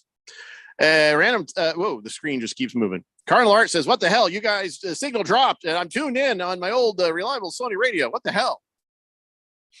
I don't know what frequency you're listening to. I don't know what's happening. I try not to get involved. Let's see. He says, have you guys heard that Patrick Mahomes Pops interview classic material? Got to look it up. Excuse me? I don't know what he's talking about. Rough Rob says, bad grandpa still dead. We have the idea that, yes, that's true. That might be true. He also says, everyone runs their mouth till they get punched in it and then regret it later. Well, not everyone. The smart people know when to keep their mouth closed. I don't think Eli Apple has learned a lesson because he's had a trouble. I think when he was with the Giants with the trash talking, and then he spent an entire season getting roasted alive by every wide receiver he was guarding. Yep. I would have thought he learned the lesson then. Guess not. When has he ever been good? Michael McKeon was in Better Call Saul seasons 1, 2, 3, 4, and 6. Oh yeah. I didn't know that. Yeah. He's still alive though, and says his character was Lenny. Oh, I thought he was Squiggy. Yeah, no, I thought Squiggy was the other cat with the dark. He's dead. Lenny was Michael McKeon. I'm pretty sure. Squiggy died of death. Mr. Pink Eye says, 2020 apparently. Welcome back, Jeffrey. Have you guys talked about crybaby LeBron James yet? Yeah, that was in the very first hour, so you'll have to listen to the podcast to hear that one. Yeah. Pinocchio says, hey, Randy, pour me a Shots Brewery draft in honor of Shirley, please. Schlamazel. Schlotzen something or other incorporated. Something like that. We're going to do it. And by the way, it's just the weird crap that your brain holds on to. Here's the thing. We always fought over the TV when I was a kid. My sisters wanted to watch Laverne and Shirley. I was like, no, I'm going to watch Mork and Mindy. The reruns and stuff. Yeah. But because I was outnumbered, I now know that her last name was Feeney. It was Shirley Feeney on the show. Yeah. I hate that I know that. Because you never wanted to learn that information. Shirley Feeney. Oh my God. That's right. See what I'm saying? That's kind of stuff that just finds a place in your brain. And then you're struggling on trigonometry, when you're in class. Is Shirley Feeney a question? No? Okay. That's fine. God damn it. Is Mallory from Family Ties still alive? No, but nobody's told her face yet. Doc Mike says, oh, damn. Wow. The little kid Mikey. Fire. Wow. Doc Mike says the little kid Mikey from the cereal commercial died. He likes it. Hey, Mikey. Well, he ran out of life, I guess. Yeah. Another one. Oh my God. Straight fire. It's just got to dodge bullets over here. I didn't realize things were flying. Keep your head down. I'm back. Thank you, Doc Mike. Boogie says Earth, Wind, and Fire drummer Fred White also passed away. Well, I don't have a joke for that. So that's which one was he though? Who was Earth, Wind, and who was he? Was the drummer? He was the drummer. So I know, was he Earth, Wind, or Fire? Which one was he? He was all three of them. It was a combination of all three make up Earth, Wind, and Fire. Colty says Adam Rich from 8 is Enough died. Yeah. Adam Rich. Yeah, remember him? Was that the kid? That was the little kid with the bowl cut. And here's why he died. And I'm pretty sure it was drug overdose. He still has the bowl cut when he died. Random texter says the other one was Laverne DeFazio. That's right. Yes. That's right. Wow. Big George says, what about Beaver Cleaver? Is he still alive? Yes, but his brother is dead. Tony Dow passed away. Boomer Sooner says, that's a weird Monday. It's a weird Monday at the golf course. By the way, over here at the golf course, a pigeon died. This is out of control, man. Heavy Metal Maniac says the big ragu is going to really be upset. I'm sure he's long gone as well. That was Shirley Feeney's boyfriend, the big ragu. Yeah, gone. I'm pretty sure. He is? Cardinal Art says, tell me Webster's still around. No, that pretty sure he died. And what were you going to go with that? What was this? That little bastard's gone. Ricky Stratton from Silver Spoons. No, Silver Spoons kid still alive. Still alive, living in Scottsdale and trumping it up or something. That's what I heard. Yeah, he's just trumping it up. Dropping the soap says, were Laverne and Shirley lesbians? No, they had boyfriends. Yeah. And who cares if they were? Yeah. You know what? When you close your eyes tonight, you go to sleep, they will be for you. Baker's Cocky Hen says, apparently 8 was more than enough. That's what she said. Oh, no. Lost Toby. What are you sending me here? I'll have to look at that at the break. I can't see it right yet. Sundar San Barbarian says, spoke with a 49ers fan today who insisted the Winers were the better team and should have won that game. Uh-huh. I guess the drug culture for which the Bay Area is famous for is still alive and well. Hey, listen, the better team won. That's just the end of the story right there. At that time, for whatever reason, the better team won. Bad officiating, though, we'll never know, will we? That's always going to be my response. But, yeah, the better teams won. That's, I think. So I just don't think that even if Brock Purdy had played that whole game, even if Devontae Smith's catch gets, ruled not a catch, the Eagles were dominating that game in every way imaginable. I just think they're going to win that game no matter what. Yeah. A-Wings 22 says, if you need bulletin board material to motivate you in the conference championship, then you're in the wrong profession. Well, they don't need it, A-Wings 22. They don't need it, but they used it. Yeah. They put that as a cherry on top of what they were already set to do, A-Wings 22. It did not help the Bengals that you went ahead and pissed off the Chiefs and their entire fan base. That did not help the Bengals. Mm-hmm. No, in fact, it worked against them almost immediately. I love the rant, says A-Wings 22. It says the Bengals allowed a big punt return that leaves out the illegal block, doesn't it? The back not called that sprung the punter or on the scramble, the blast at hold that sprung the scramble. The late hit was inexcusable, but it should have been offsetting penalties. I'm just fan, so no skin of the game, but come on now, let's be fair. Fair enough. A-Wings 22. Bandwagoner says, who Shirley died? Blissel Hayes. Shirley didn't die. I said, don't call me Shirley. Good Cat says, is it really that guy's fault that we're talking before the game or that a-hole that caused the final penalty for the late hit, giving the Chiefs more yards? At that point, that hit. Now, boy, I feel bad for that guy, even though you should have never hit him that far out of bounds. And that's something you've got to be aware of as a professional football player. But he's saying, I was running, I was just trying to knock him out of bounds. I wasn't paying attention to the ground. I was looking at where he was.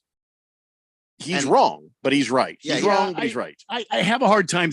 I have a hard time believing him saying, I didn't know where I lost track of where he was in the field. Give me, how long has he been playing football? How many times has he been on a football field? Yeah, I think it was a mistake of just he was trying to make a play and he tried too hard. Look, bottom line, you knocked him out of bounds. You caused a penalty that cost your team a chance to go to the Super Bowl. And he owned it. Don't come up with, I didn't know where I was on the football field. That's his explanation. It's just because he said that. It's not an excuse. He's not saying, boy, this just happened to me. He's trying to say he didn't mean to do it. Yeah, he didn't mean to hurt or hit him that way. It's just, that's why it happened. And I went back and watched the all 22, and it's just like, he's coming from way across the field. He just locked in on 15 and tried to get there as fast as he could. And look, he shouldn't have done it. He said so. He said he feels sick. I mean, you saw him on the bench there. He knows he screwed up and he owned it. So for me, I'm not going to sit here and kill the guy over it. No, but it was a mistake. Kill the guy. I just don't want to hear this. The texter that was like, he called him an a-hole. I'm like, he's not an a-hole. He's a guy that, because for me, the penalties I can't stand. The penalties I can't stand are when a guy's not trying hard enough. He was trying too hard and he shouldn't have. But you saw that ball barely make it over the uprights, right? You saw that ball barely make it. Without that penalty, again, we'll never know now, will we? And that, to be honest, was on the player. Yeah. Good Cat also says, you guys think after watching Philly do what they did to the number one defense that Kansas City has a chance with an injured Mahomes? Well, he's got 2 weeks to get healthy. Well, and it wasn't just Mahomes. They also McKinnon's hurt or dinged up. Juju Smith-Schuster's dinged up. What was the other guy? They lost. There's 3 key players that are hurt, but they've got 2 weeks to recuperate before the game. So we'll see what happens during this 2-week period. And with all due respect, Patrick Mahomes ain't injured Brock Purdy and the ghost of Josh Johnson. He's a little better than that. We have to take a break. When we come back, we're going to read all the texts, and it's going to be amazingly confusing to anybody who just joins us in progress. They're gonna be like, well, are we talking about football or are we talking about the ABC lineup from the 70s? The hell is going on over there? Yes. I'll tell you what's going on. It's the Daily Blender here on 1580, The Fanatic. This is Brian Musburger's action update for Arizona's new home for sports, The Fanatic. Now, here are the latest lines from my guys in the desert. Super Bowl 57 set for Glendale, Arizona on February 12th. Philadelphia, a 1.5-point favorite over the Kansas City Chiefs. The Eagles minus 126 on the money line. Kansas City plus 108. The over-under sits at 49.5. The game features the number one passing offense in the NFL in Kansas City against the number one pass defense in Philadelphia. Jalen Hurts, the betting favorite to win the Super Bowl MVP at plus 110. Patrick Mahomes plus 130. Travis Kelce plus 1,200. A.J. Brown plus 1,300. Devontae Smith plus 2,400. Hassan Reddick plus 3,000. Red hot winning picks at experts.winnersandwiners.com. Save 75% when you use the promo code ACTION75. Experts.winnersandwiners.com. I'm Tony Desiri with your VSiN Action Update on 1580 and 99.3 The Fanatic. You've been putting back a few, and a few becomes a few too many. For a moment, you think of calling for a ride, but nah, you live nearby. What's the worst that could happen? You get pulled over. Your insurance goes up. You lose your license. You total your car. You kill someone. The results of driving drunk are tragic. That's why law enforcement is out there looking for impaired drivers to save lives. So if you think you're okay to drive after a few drinks, think again. Drive sober or get pulled over. Paid for by NHTSA. Are you a planner? Do you like to plan ahead? Then, of course, you already have a plan to call Harmon Solar, right? Bruce Jacobs here. It should be at the top of your list to get solar now and enjoy huge savings next summer. Up to 85% on your monthly bill with zero down and no payments for 12 months. Then you can plan what to do with all that extra money. Harmon Solar is a family-owned, women-owned, local company that uses top-of-the-line equipment. Call Harmon Solar 800-281-3189 or go to harmonsolar.com. 5G is here, but the big carriers want you to sign a long-term contract to get access. Well, not anymore, because Straight Talk Wireless has rolled out 5G coverage nationwide with deals like our Silver Unlimited plan for just $45 a month and no contract. And get a Samsung Galaxy A13 5G for $149, all on a reliable 5G network. 5G coverage, 5G phones, less money. Straight Talk Wireless. No contract, no compromise. 1 month equals 30 days. 5G capable device required. Actual availability, coverage, and speed may vary. See latest terms and conditions at straighttalk.com. Remember when you could go to the doctor and actually leave feeling better? Hi, this is Dr. Stephen Katz. The problem with our healthcare system is the focus on the system and not on your healthcare. At the Naturopathic Physicians Group in Scottsdale, our doctors are experts in full spectrum healthcare using a natural approach. Patients come in for a variety of issues, including joint pain, chronic conditions, and issues specific to men and women's health. We help people find relief when other doctors have failed. Our naturopathic doctors can restore your pain-free life using cutting-edge regenerative treatments. We can also help restore balance to your immune, digestive, and hormonal systems. Addressing your cause can also improve both mental and emotional stability. If traditional medicines aren't working for you, don't you think it's time to start feeling like yourself again? Call us. We're the Naturopathic Physicians Group in Scottsdale, Arizona at 480-451-6161. That's 480-451-6161 or go to naturopathicgroup.com. Remember last year when you wanted to hear that NFL matchup, but you couldn't because you were at your nephew's birthday party and the Fanatic couldn't stream the NFL on their app? Didn't that suck? Well, those days are over, pal. Now you can listen live to every primetime NFL game on the Fanatic app. Download the app now at the Google Play Store or the App Store, or at 1580thefanatic.com.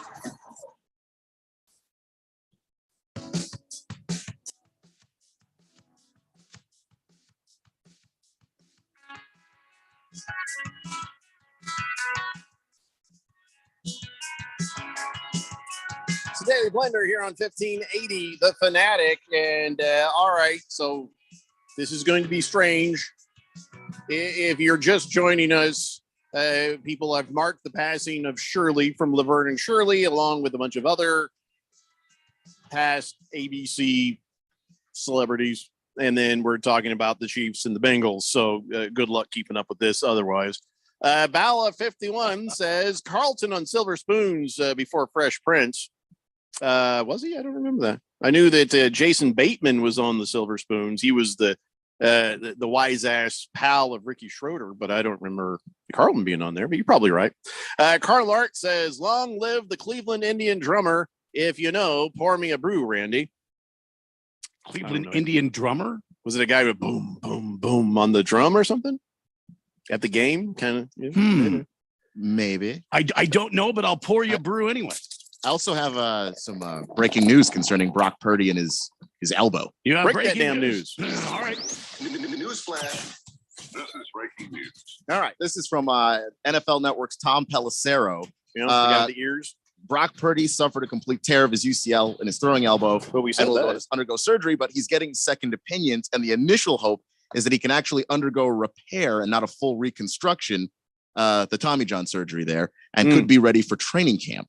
Well, now that's just wishful thinking. What makes you think that the first doctor didn't see a completely torn off thing, and then the other guy's going to say, "No, it's still there." It's torn, but that they might actually be able to repair the ligaments that are already in the elbow, as opposed to the Tommy John, which is you get ligaments from another joint and put that in the elbow. Yeah, but you're better. You're better than, you know what I'm saying? I feel like that repair is not as good as Tommy John.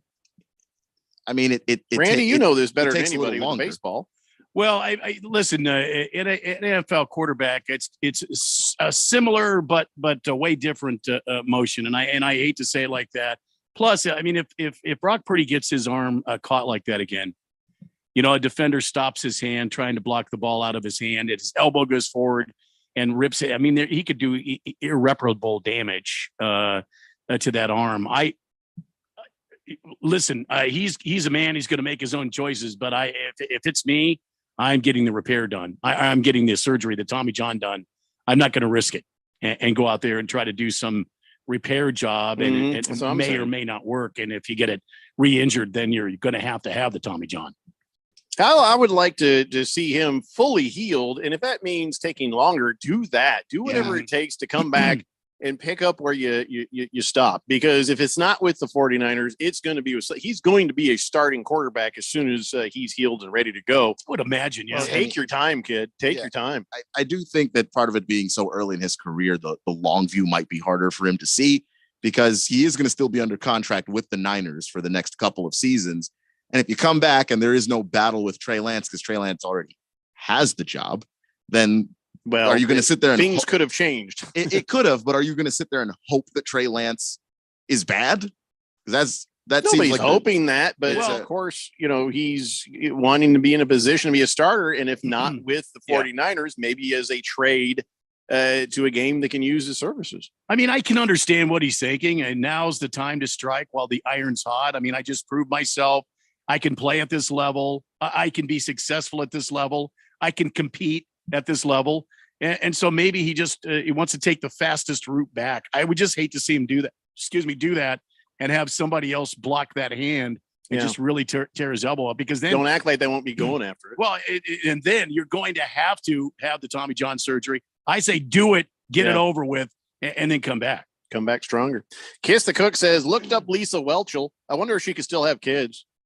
Blair from Facts of Life. Why do you wonder if she could still have kids? She's 59, but wow. Why do you need her? I'm just moving on. Oh my God, there's a lot of texts. Mr. Pink Eye wants to know if Elvis is still alive. No. Yes, and he'll be knocking on your door soon with your Uber Eats. Wow. Jagdog says, is Boner from Growing Pains alive and well? I heard that dude died. Pretty sure Boner died. Colty says, FYI, I got a few sprinkles over here by the airport, just like Randy. I'm sorry, just let Randy know that. Yeah, well, I gave you a report earlier that we're going to expect some sprinkles overnight, and it could be popping up anywhere. So, yeah, we're in the middle of a damn winter storm warning right now. Bruno Baller says, anybody remember the 1980s movie Used Cars? Lenny and Squiggy had a cameo. That's right. It was a Kurt Russell, and it was actually filmed here in Arizona. Like Apache Junction, wasn't it? Shot on Apache Junction? Looked like Apache Junction. Yeah. Quiet Cannon says, I hope the 49ers had one of those good old Philly cheesesteaks before they hit the road out of town. I'm pretty sure they didn't. Don't think it would taste as good after Don't what think happened to so. them. Yeah, it would taste bad. Doc Mike says, what about Eddie Haskell? No, he passed away. Actually, Eddie Haskell went on to be a police officer, a highly decorated officer, and then he died. And his name was not John Holmes, by the way. I don't think Eddie Haskell's name was that. Eddie Munster, he's actually alive and well. He's working for ESPN. It's Passing.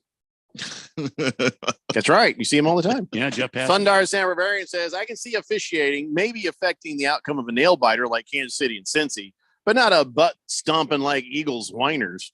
No, nobody said anything about there was bad officiating in that game, but it didn't affect the outcome. It didn't. There were some non-calls, probably going to see some fines. And then you had a couple of guys ejected. Heavy Metal Maniac says, funny how Hassan Reddick is winning and going to the Super Bowl, and the Cardinals got rid of the guy. A lot of people are mad at Steve Keim over that, but what are you going to do? I already have talked about that. Let's move on. Well, people are joining in progress, Randy. Big George says, why do the cameras stick on that guy for what seemed like an eternity as he was crying on the sideline? I felt so bad for him. Oh, me and my brother have a term for this. That's the shame cam. Yeah. They find the guy that's screwed up in the game, and the camera just sits on that guy forever. And they just cut back to him every time they just want to remember. Sure. Could it be a celebrating Kelsey? No, it's the shame guy. Could it be a happy Coach Reed? No, shame guy. Yeah, could it be Patrick Mahomes for a moment? Then shame guy. That's a good term, Keon. Shame cam for sure. Lost Toby says, I think the Niners' chances were slim, but to say they were dominated the whole game is ridiculous. They had the same amount of yardage at the half. Niners had a significantly better ground game than they had a quarterback that could throw. Keon might have to go back and look at that game. Well, I'll tell you this, the defenses are the only reason that stayed close in the first half, the defense. Yeah. After you tired out the Niners defense, then that's when the stomping came. Yeah, I think if Brock Purdy stays healthy and he's in the game, I think it's a different game. And Keon and I were talking about it last week. I think this game would have been much closer, but we'll never know now, will we? Never know, will we? CK says, I disagree with you, Keon. Smith catch was fourth down and Eagles don't score. The Eagles dominated because BC after Purdy goes down. What? The Niners had no passing threat. No, I guess he means because. Oh, because. Worst case scenario is 7-7 at the half. Meanwhile, the defense is gassed by the mid-second quarter. Yeah. I don't know that the reason why I say that is not necessarily because I do think the game's closer if Purdy is in the game, but I don't think that they win it. And part of that is just because they got to Purdy so damn fast. Like they came out with a clear and obvious game plan to beat that offensive line of the 49ers, and it worked effectively immediately. And I just don't think that there was an answer to that, because there still wasn't. See, and I agree with you 110%. And if I'm the defensive coordinator of the Chiefs or the Bengals, why didn't they go after Patrick Mahomes? I mean, if the guy is already got a bad wheel, they kind of did. I'm going to do everything I can to go after him and hit him. I'm going to go and do everything I can. He was getting hit left and right. He was. I mean, it didn't. I mean, when I watched the game, it taking didn't seem a beating.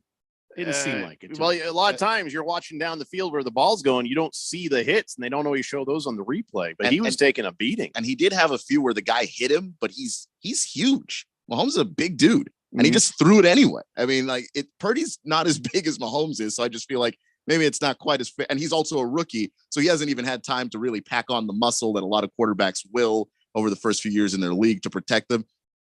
I think with Mahomes can take those hits because of his size. You know who else is Brock Purdy is a local, and I'm sure he's listening right now. Hey, String Bean, eat a sandwich. All right, sorry, Randy, go ahead. I was just going to say, who else is huge? Jeffrey. That's true. Mm-hmm. Are you fat shaming me right now? No. No, I'm huge. It's really not relevant to this conversation, but thank you. Really isn't. Thanks for noticing. Huge. Going to move my locker now, and that'd be it. The Cause says, yesterday was my birthday. Happy birthday, Cause. My Eagles won. Super Bowl tickets are $4,000. No, we are not buying those for you. Nuh-uh. We don't have any to give away. No. I don't know what you're getting at, but happy birthday anyways. Yeah. You are the only Eagles fan that has really popped up here on the text line so far.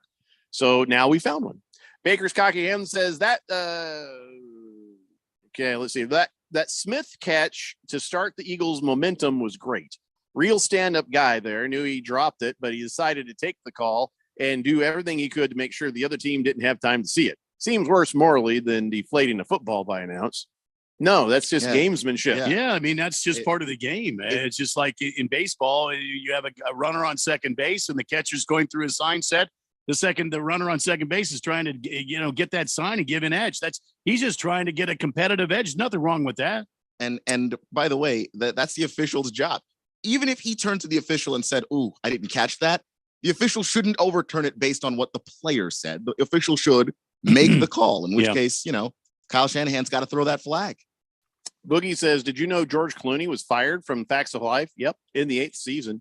Yeah, the reason was, and now I know this because I remember he was roller skating around the set naked on Tootie's skates, and it just got awkward. Is that what happened? Blissful Hayes says, isn't Tommy John way too old to do surgery on Purdy by now? No, it's the surgery named after Tommy John. He was the first recipient of the surgery, and hence the name. It's the Tommy John surgery.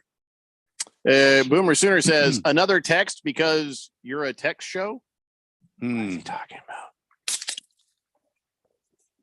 Drink up, Boomer Sooner. He says, I just got off work. What is Purdy's injury?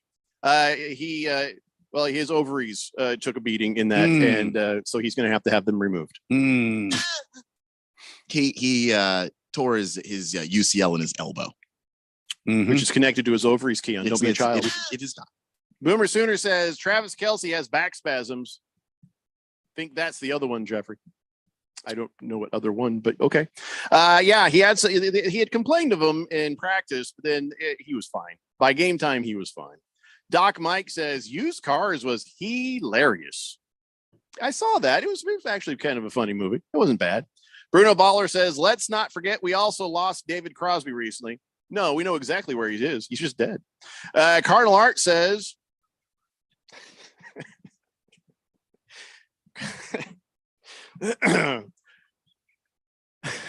I want to play it so bad. Cardinal Art says, all jokes aside, is Elvira still with us? Yes, she is. Man, those were the days. If you know what I'm saying. Pour me up a cold brew, Randy. Elvira was on Last Man Standing. She was on one of the episodes of Last Man Standing, if I'm not mistaken. Yeah. Sorry, Cardinal Art. You had no hope with her because she has a girlfriend. And also, no, I'm serious. She goes that way. And he says, sounds like Jeffco wants Purdy in Indianapolis, Randy. Keon. Could be. Yeah, I do. Yeah, could be. I would. I'd be happy. But I mean, not now. He's broken. Maybe we'll just go ahead and go with the draft pick. So if you had a chance, end up with him, I'd be happy. If you had a chance right now, as is, to get Brock Purdy, as is, and he still has to go through the arm repair, would you take him? Yeah, I'd take a chance on that. I'd still take a quarterback in the draft, let them fight it out, let Brock Purdy be the grizzled veteran who is, I mean, yeah, I still would want Brock Purdy. I don't know how that works out, but I think, listen, it's not that he has this amazing arm.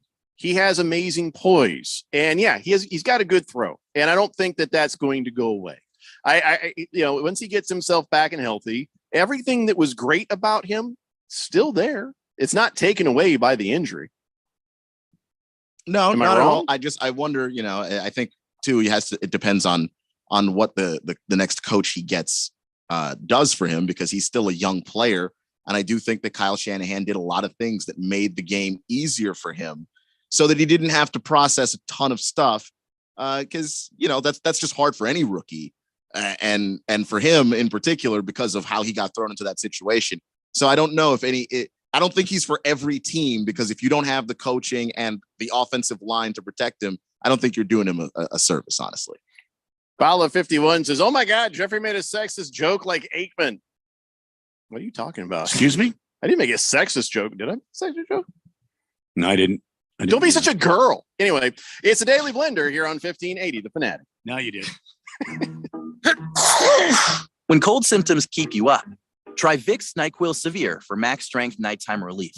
Just one dose of Vicks NyQuil Severe starts to relieve 9 of your worst cold and flu symptoms to help take you from 9 to none. Get some rest and feel better with Vicks NyQuil Severe. The nighttime sniffling, sneezing, coughing, aching, sore throat, stuffy nose, fever, best sleep with a cold. Medicine. Use as directed. With Progressive's Name Your Price tool, you can find options that fit your budget, because giving you options is the right thing to do. Oh, yeah, like when I hold the door for someone. Sure, it may be weird if I don't time it right, and they're a little too far away, and now they're running. And we're both asking ourselves, is it worth it to run instead of just, letting them open their own door? But still, it's the right thing to do. So get options based on your needs with Progressive's Name Your Price tool. Progressive Casualty Insurance Company, affiliates, and third-party insurers. Comparison rates not available in all states or situations. Prices vary based on how you buy. If you are an IT professional looking for an opportunity with great benefits, the freedom to creatively solve problems in a career with great growth potential and a team environment, look no further than Affinity Technology. Serving the Valley since 1992, Affinity Technology is looking for a level 1 tech to develop and deliver excellent solutions and outstanding customer service. Visit atechaz.com/jobs and get started with your future today. That's atechaz.com/jobs. Business people like it straight and to the point. So here it is. Bruce Jacobs here to tell you take control of your utility expenses by calling Harmon Solar right now. They can save up to 80% on that monthly electric bill with zero down and no payments for 12 months. Level your energy costs, protect yourself from inflation. How's that for straight and to the point? Here's more. Harmon Solar is a local family-owned company that uses top-of-the-line equipment. Call Harmon Solar 800-281-3189 or go to harmonsolar.com. The Renaissance Festival is back! Huzzah! Weekends, February 4th through April 2nd. Great shopping, a giant crafts market. Your favorite shows. Be ready to have a great time and don't be afraid to participate. Huzzah! Just night. Huzzah! Silly fun for the entire family. Happiness reigns at the Renaissance Festival. Lots of new shows. Non-stop feasting. Leave your cares behind. It's fun and affordable. You will adore the Renaissance Festival. The Renaissance Festival is back. Weekends, February 4th through April 2nd. Discount tickets available at Bashes and Food City or online at arizona.rentfestinfo.com. Presented by Delta Airlines, Bashes, Food City, Pepsi, Budweiser, and Guinness. You can always save on Renaissance Festival admission with discount tickets at Bashes and Food City stores statewide. Huzzah! Your home for sports. 1580 and 99.3 The Fanatic.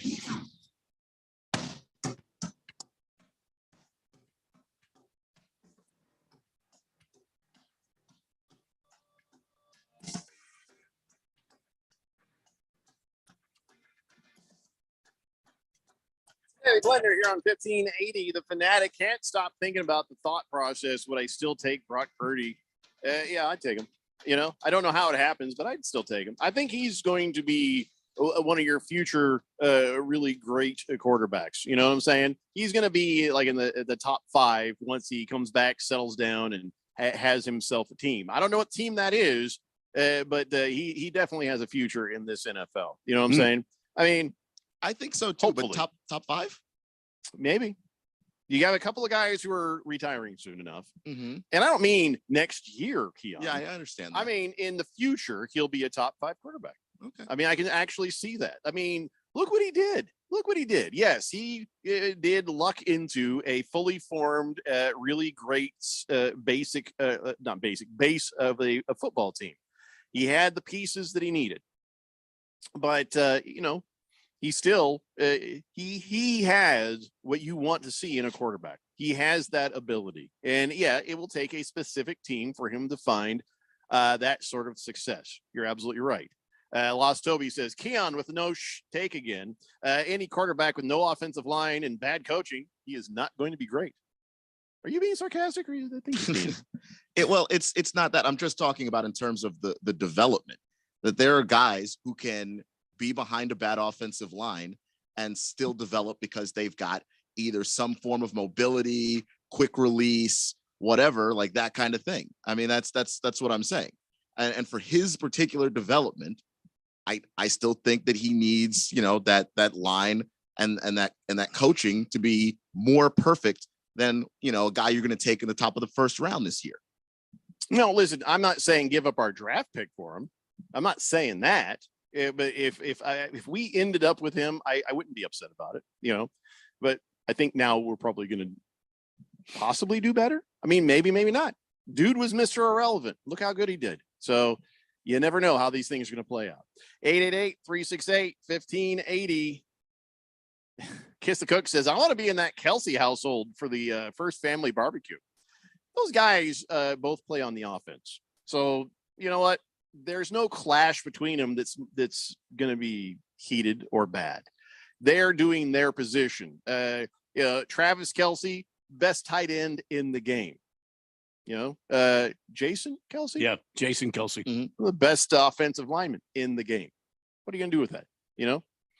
There's nothing for them to be angry about. They're probably having fun with it. They definitely are having fun with it. Oh, yeah. They'll probably still do their podcast this week. And let me tell you, last night, Travis Kelsey, that was funny as hell. That was real. I was sitting there going, oh, he's going to swear. But he didn't. He got up on the podium and he said what he said. I'm not going to repeat it. You all know what he said. Funny as hell. Props. And I'll tell you what, whenever I saw a clip of the Kelsey podcast, both those guys, the hell with the Manning brothers. I want to see the Kelsey brothers. They're awesome. That podcast is fantastic. Yeah. I mean, they are smart and funny all around for football. And yeah, I want more Kelsey, less Manning. Big George says, you know what? We need to have a shame cam on the Daily Blender YouTube live segment. Huh. I think that whole thing is a shame. Yeah. I don't know. George talks. Have you heard the show, George? The whole thing is shame cam. George Clooney, says Boogie, if he was skating around naked on the Tootie's roller skates, he'd have been made a permanent character. Yeah, I know. I just made that crap up. Random texter says, Randy, have you by any chance heard an injury update on Rupert Holmes? I'm not going to do it because Jeffrey just came back. So yeah, I know, and I realized who that was the minute I'm not going to do it. I appreciate the attempt, though. I give you a star for the attempt, but I'm not going to do it. Random texture says, y'all notice how quickly Jeffrey was to point out that the used car movie was filmed in Apache Junction? Easy for him, mind you, because that's where he has a second home. Well, I think I'm the one that pointed that out. Jeffrey agreed with me. And by the way, if that were true, it wouldn't be a second home. It'd be a second trailer. You know what I'm saying? I would never live there. Stable. Cardinal Art says, I was 10 years old watching Elvira, Jeffrey. I was tuning in at 11 o'clock at night. Give me a break. Oh, no. I mean, you wouldn't have known then that she liked the company of a lady. I didn't know then. I only just found that out recently. Maybe she only found that out recently. I don't care. It's her life. Let her live it. Yeah. Thundar the San Barbarian says, Randy is correct about Elvira being on Last Man Standing. She was a Halloween date for the old guy who now owns the store. Yeah. Bandwagoner says, Aikman's joke was the only thing that made his broadcast watchable. I don't even remember what he got in trouble for, but we don't need to repeat it here. Baker's Cocky Hens. Have we talked about Stetson Bennett drunken and knocking on doors? What an idiot. He already borderline draft worthy. Yeah, we talked about that. And there are worse things you can do. I don't know. So what team does that make him a natural for? Cardinals. No, Keim's gone. So that's a good point. I don't think Austin Fort's going to draft him or sign him as a free agent after the draft if he doesn't get drafted. Yeah, he's not Awesome Farts kind of guy, I guess.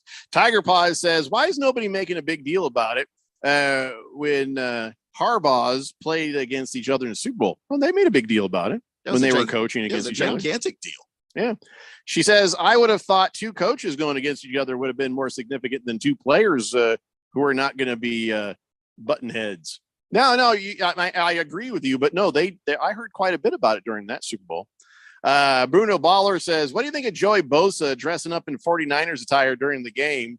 Being, he plays for the Chargers and everything. I mean, he's supporting his brother. I don't see the problem. They're not in the playoffs. I worry more about the Bosas for other reasons, not for that one. Did we miss a break? Are we on schedule? We are on schedule. Oh, my God. Hold on a second. We didn't miss a break. Yeah, here we go. There's some rust. It just feels like we've been back from break for a long time, and we've actually put a lot of content into that part of the time. Yes, we did. That was like the most on task we've been on this show, maybe ever. Well, but also we haven't talked about that game at all. Not really. So yeah. Well, we got about 6 minutes. Ladies and gentlemen, it's time now for On This Date in Big George's sports history. Back in the year 1924, Gillis Gustafsson from Sweden won a gold medal in men's figure skating at the Chamonix Winter Olympics in France. Gillis Gustafsson, he invented the Gustafsson pirouette, a spin on the back outside edge of the blade, and the flying sit and spin. No, I'm sorry, that's flying sit spin. Huh? Is that like a sitz bath? It's sit and spin. I guess this Gustafsson is only one of two athletes to have ever won individual gold in both the Summer and Winter Olympics. The other guy being American Eddie Egan. But here's the question. Yeah. I couldn't find what the hell the Summer Olympic medal was for. I looked it up even on his Wikipedia page. Didn't say. Ice skating. You can't ice skate in the Summer Olympics, man. Sit and spin. Isn't that the ice skate? No, that part was, the flying sit spin. That sounds also painful, but it is the skating. But what was the other thing? I got bored trying to figure it out, so I quit. maybe it was cross country running or something. This idiot out there running on his skates, and he still won. Could All be. right. Could be. Shows you how easy things were back in the 20s. There you go. Baker's Cocky Hen says, remember when the lights went out in that Ravens Super Bowl? I wonder if anybody got stabbed, because Ray Lewis is still free. Yes, I remember that. More than likely someone got stabbed, and it was probably Ray Lewis. All the above. Well done. Lost Toby says, Eagle fans that asked Joey what time the Chargers play this week, that was the Eagles' way to go. All right, so what were we doing? Oh, can we just somebody somebody figured stuff out? Yeah, we figured it out. Ron Torbert, aka Reno 911, he explained the do-over situation in the fourth quarter, Bengals Chiefs. Yeah, we've already covered that, but in case you're wondering, there was a guy who did run out there and stop everything. So they respotted the ball. It was a do-over, not because of the play, but because of the clock. There was a problem with the play clock. So that we were all good with that answer now. Yeah, that it wasn't them just giving them an extra down. Yeah, I'm okay with it. I mean, it was incredibly loud, and you could see them trying to communicate with each other. They just weren't able to pass that along, and so it ended up, it looked bad. I mean, of course, but I just realized we have talked all about this game, haven't we? We talked about Osai and the hit out of bounds. We talked about all the bad officiating. I think we just sort of accidentally talked about every part of this game checkered throughout the entire program. Because now, as I sit here, the only thing that is in my stack that we have not talked about is the fact that Patrick Mahomes did not take any pain shots. When he went out there, he didn't take any pain shots at all. He just manned it up and played that way. Yeah, I mean, when I saw the highlights today on the NFL Network, and they were talking about that, and I saw him on occasion in a full sprint, and then afterwards you'd see him start to kind of limp. He should get the Man of the Day award, I think. Yeah, I was about to say the exact same thing. So Patrick Mahomes, Man of the Day for playing with an injury that would have had Kyler Murray out for 8 weeks. Well, that right there. I mean, and I'll tell you what. I don't know why we got to bring Kyler into it, but okay. That man ain't manning up for nothing. Well, I mean, but okay, he just was not even in the conversation at all. I'm just saying, if you look at the injuries, Lamar Jackson. Well, Lamar Jackson play hurt if you let him. Well, but he didn't though. Well, he had to poop. He didn't play when he had to go poop. Why you got to bring in Kyler Murray? Why? Because you're right. I'm right about him. No, so he wasn't even playing. But Randy doesn't want to think about play. He wasn't playing because your team didn't have a quarterback because he got injured. Why are we bringing in my team? Why you got to beat up my team for? You don't even have a coach or a quarterback. I have at least a quarterback. Why are you so horrible? You started it. I'm gonna have a quarterback. I'm gonna have a coach. Yeah, I hope Jeff Saturday's your damn quarterback. What do you think about that? Oh my God, I can't believe you just said that. Oh my God! We started yelling about Kyler Murray again. I already saying Patrick Mahomes manned up and did what had to be done. Kyler Murray would have pouted and played Call of Duty. And there it is again. Randy's like, my team is on off season. And I there don't it even want to is think again. about them right now. Is it not enough? And then you're that making I get it from the fourth dimension about the Cardinals? Thundar San Barbarian says, no, Jeffrey. Kyler would have been out a shorter period of time. Baker's Cocky Hen says, Mahomes must have had a bottle of ketchup pregame. Ew. Yeah. I like ketchup in appropriate ways, but not on steak. Anyway, so no painkillers for Patrick Mahomes. Good for him. Played pretty You should well take from the that back pocket, about though. Jeff Saturday, Randy. Don't put that bad mojo on my team. When Randy. you take it back about Kyler Murray, I'll take it I back. can't about take Jeff it back Saturday. about Kyler Murray. That's just truth. Nah. I take it back. I don't say Well, bad things I about mean, your Cardinals. I can't help it that your mushroom eating owner is actually considering the atrocity of having Jeff Saturday as your head coach. I can't help that. See, I'm going to have to decide what to do if that does happen. I'm not going to abandon my team, but I might take a nice long break. You know what I'm saying? I'm just about I to don't take know. a break from Arizona sports. Well, why would you listen to them anyways? You got 1580 the Fanatic. No, Just saying. talking about What? teams.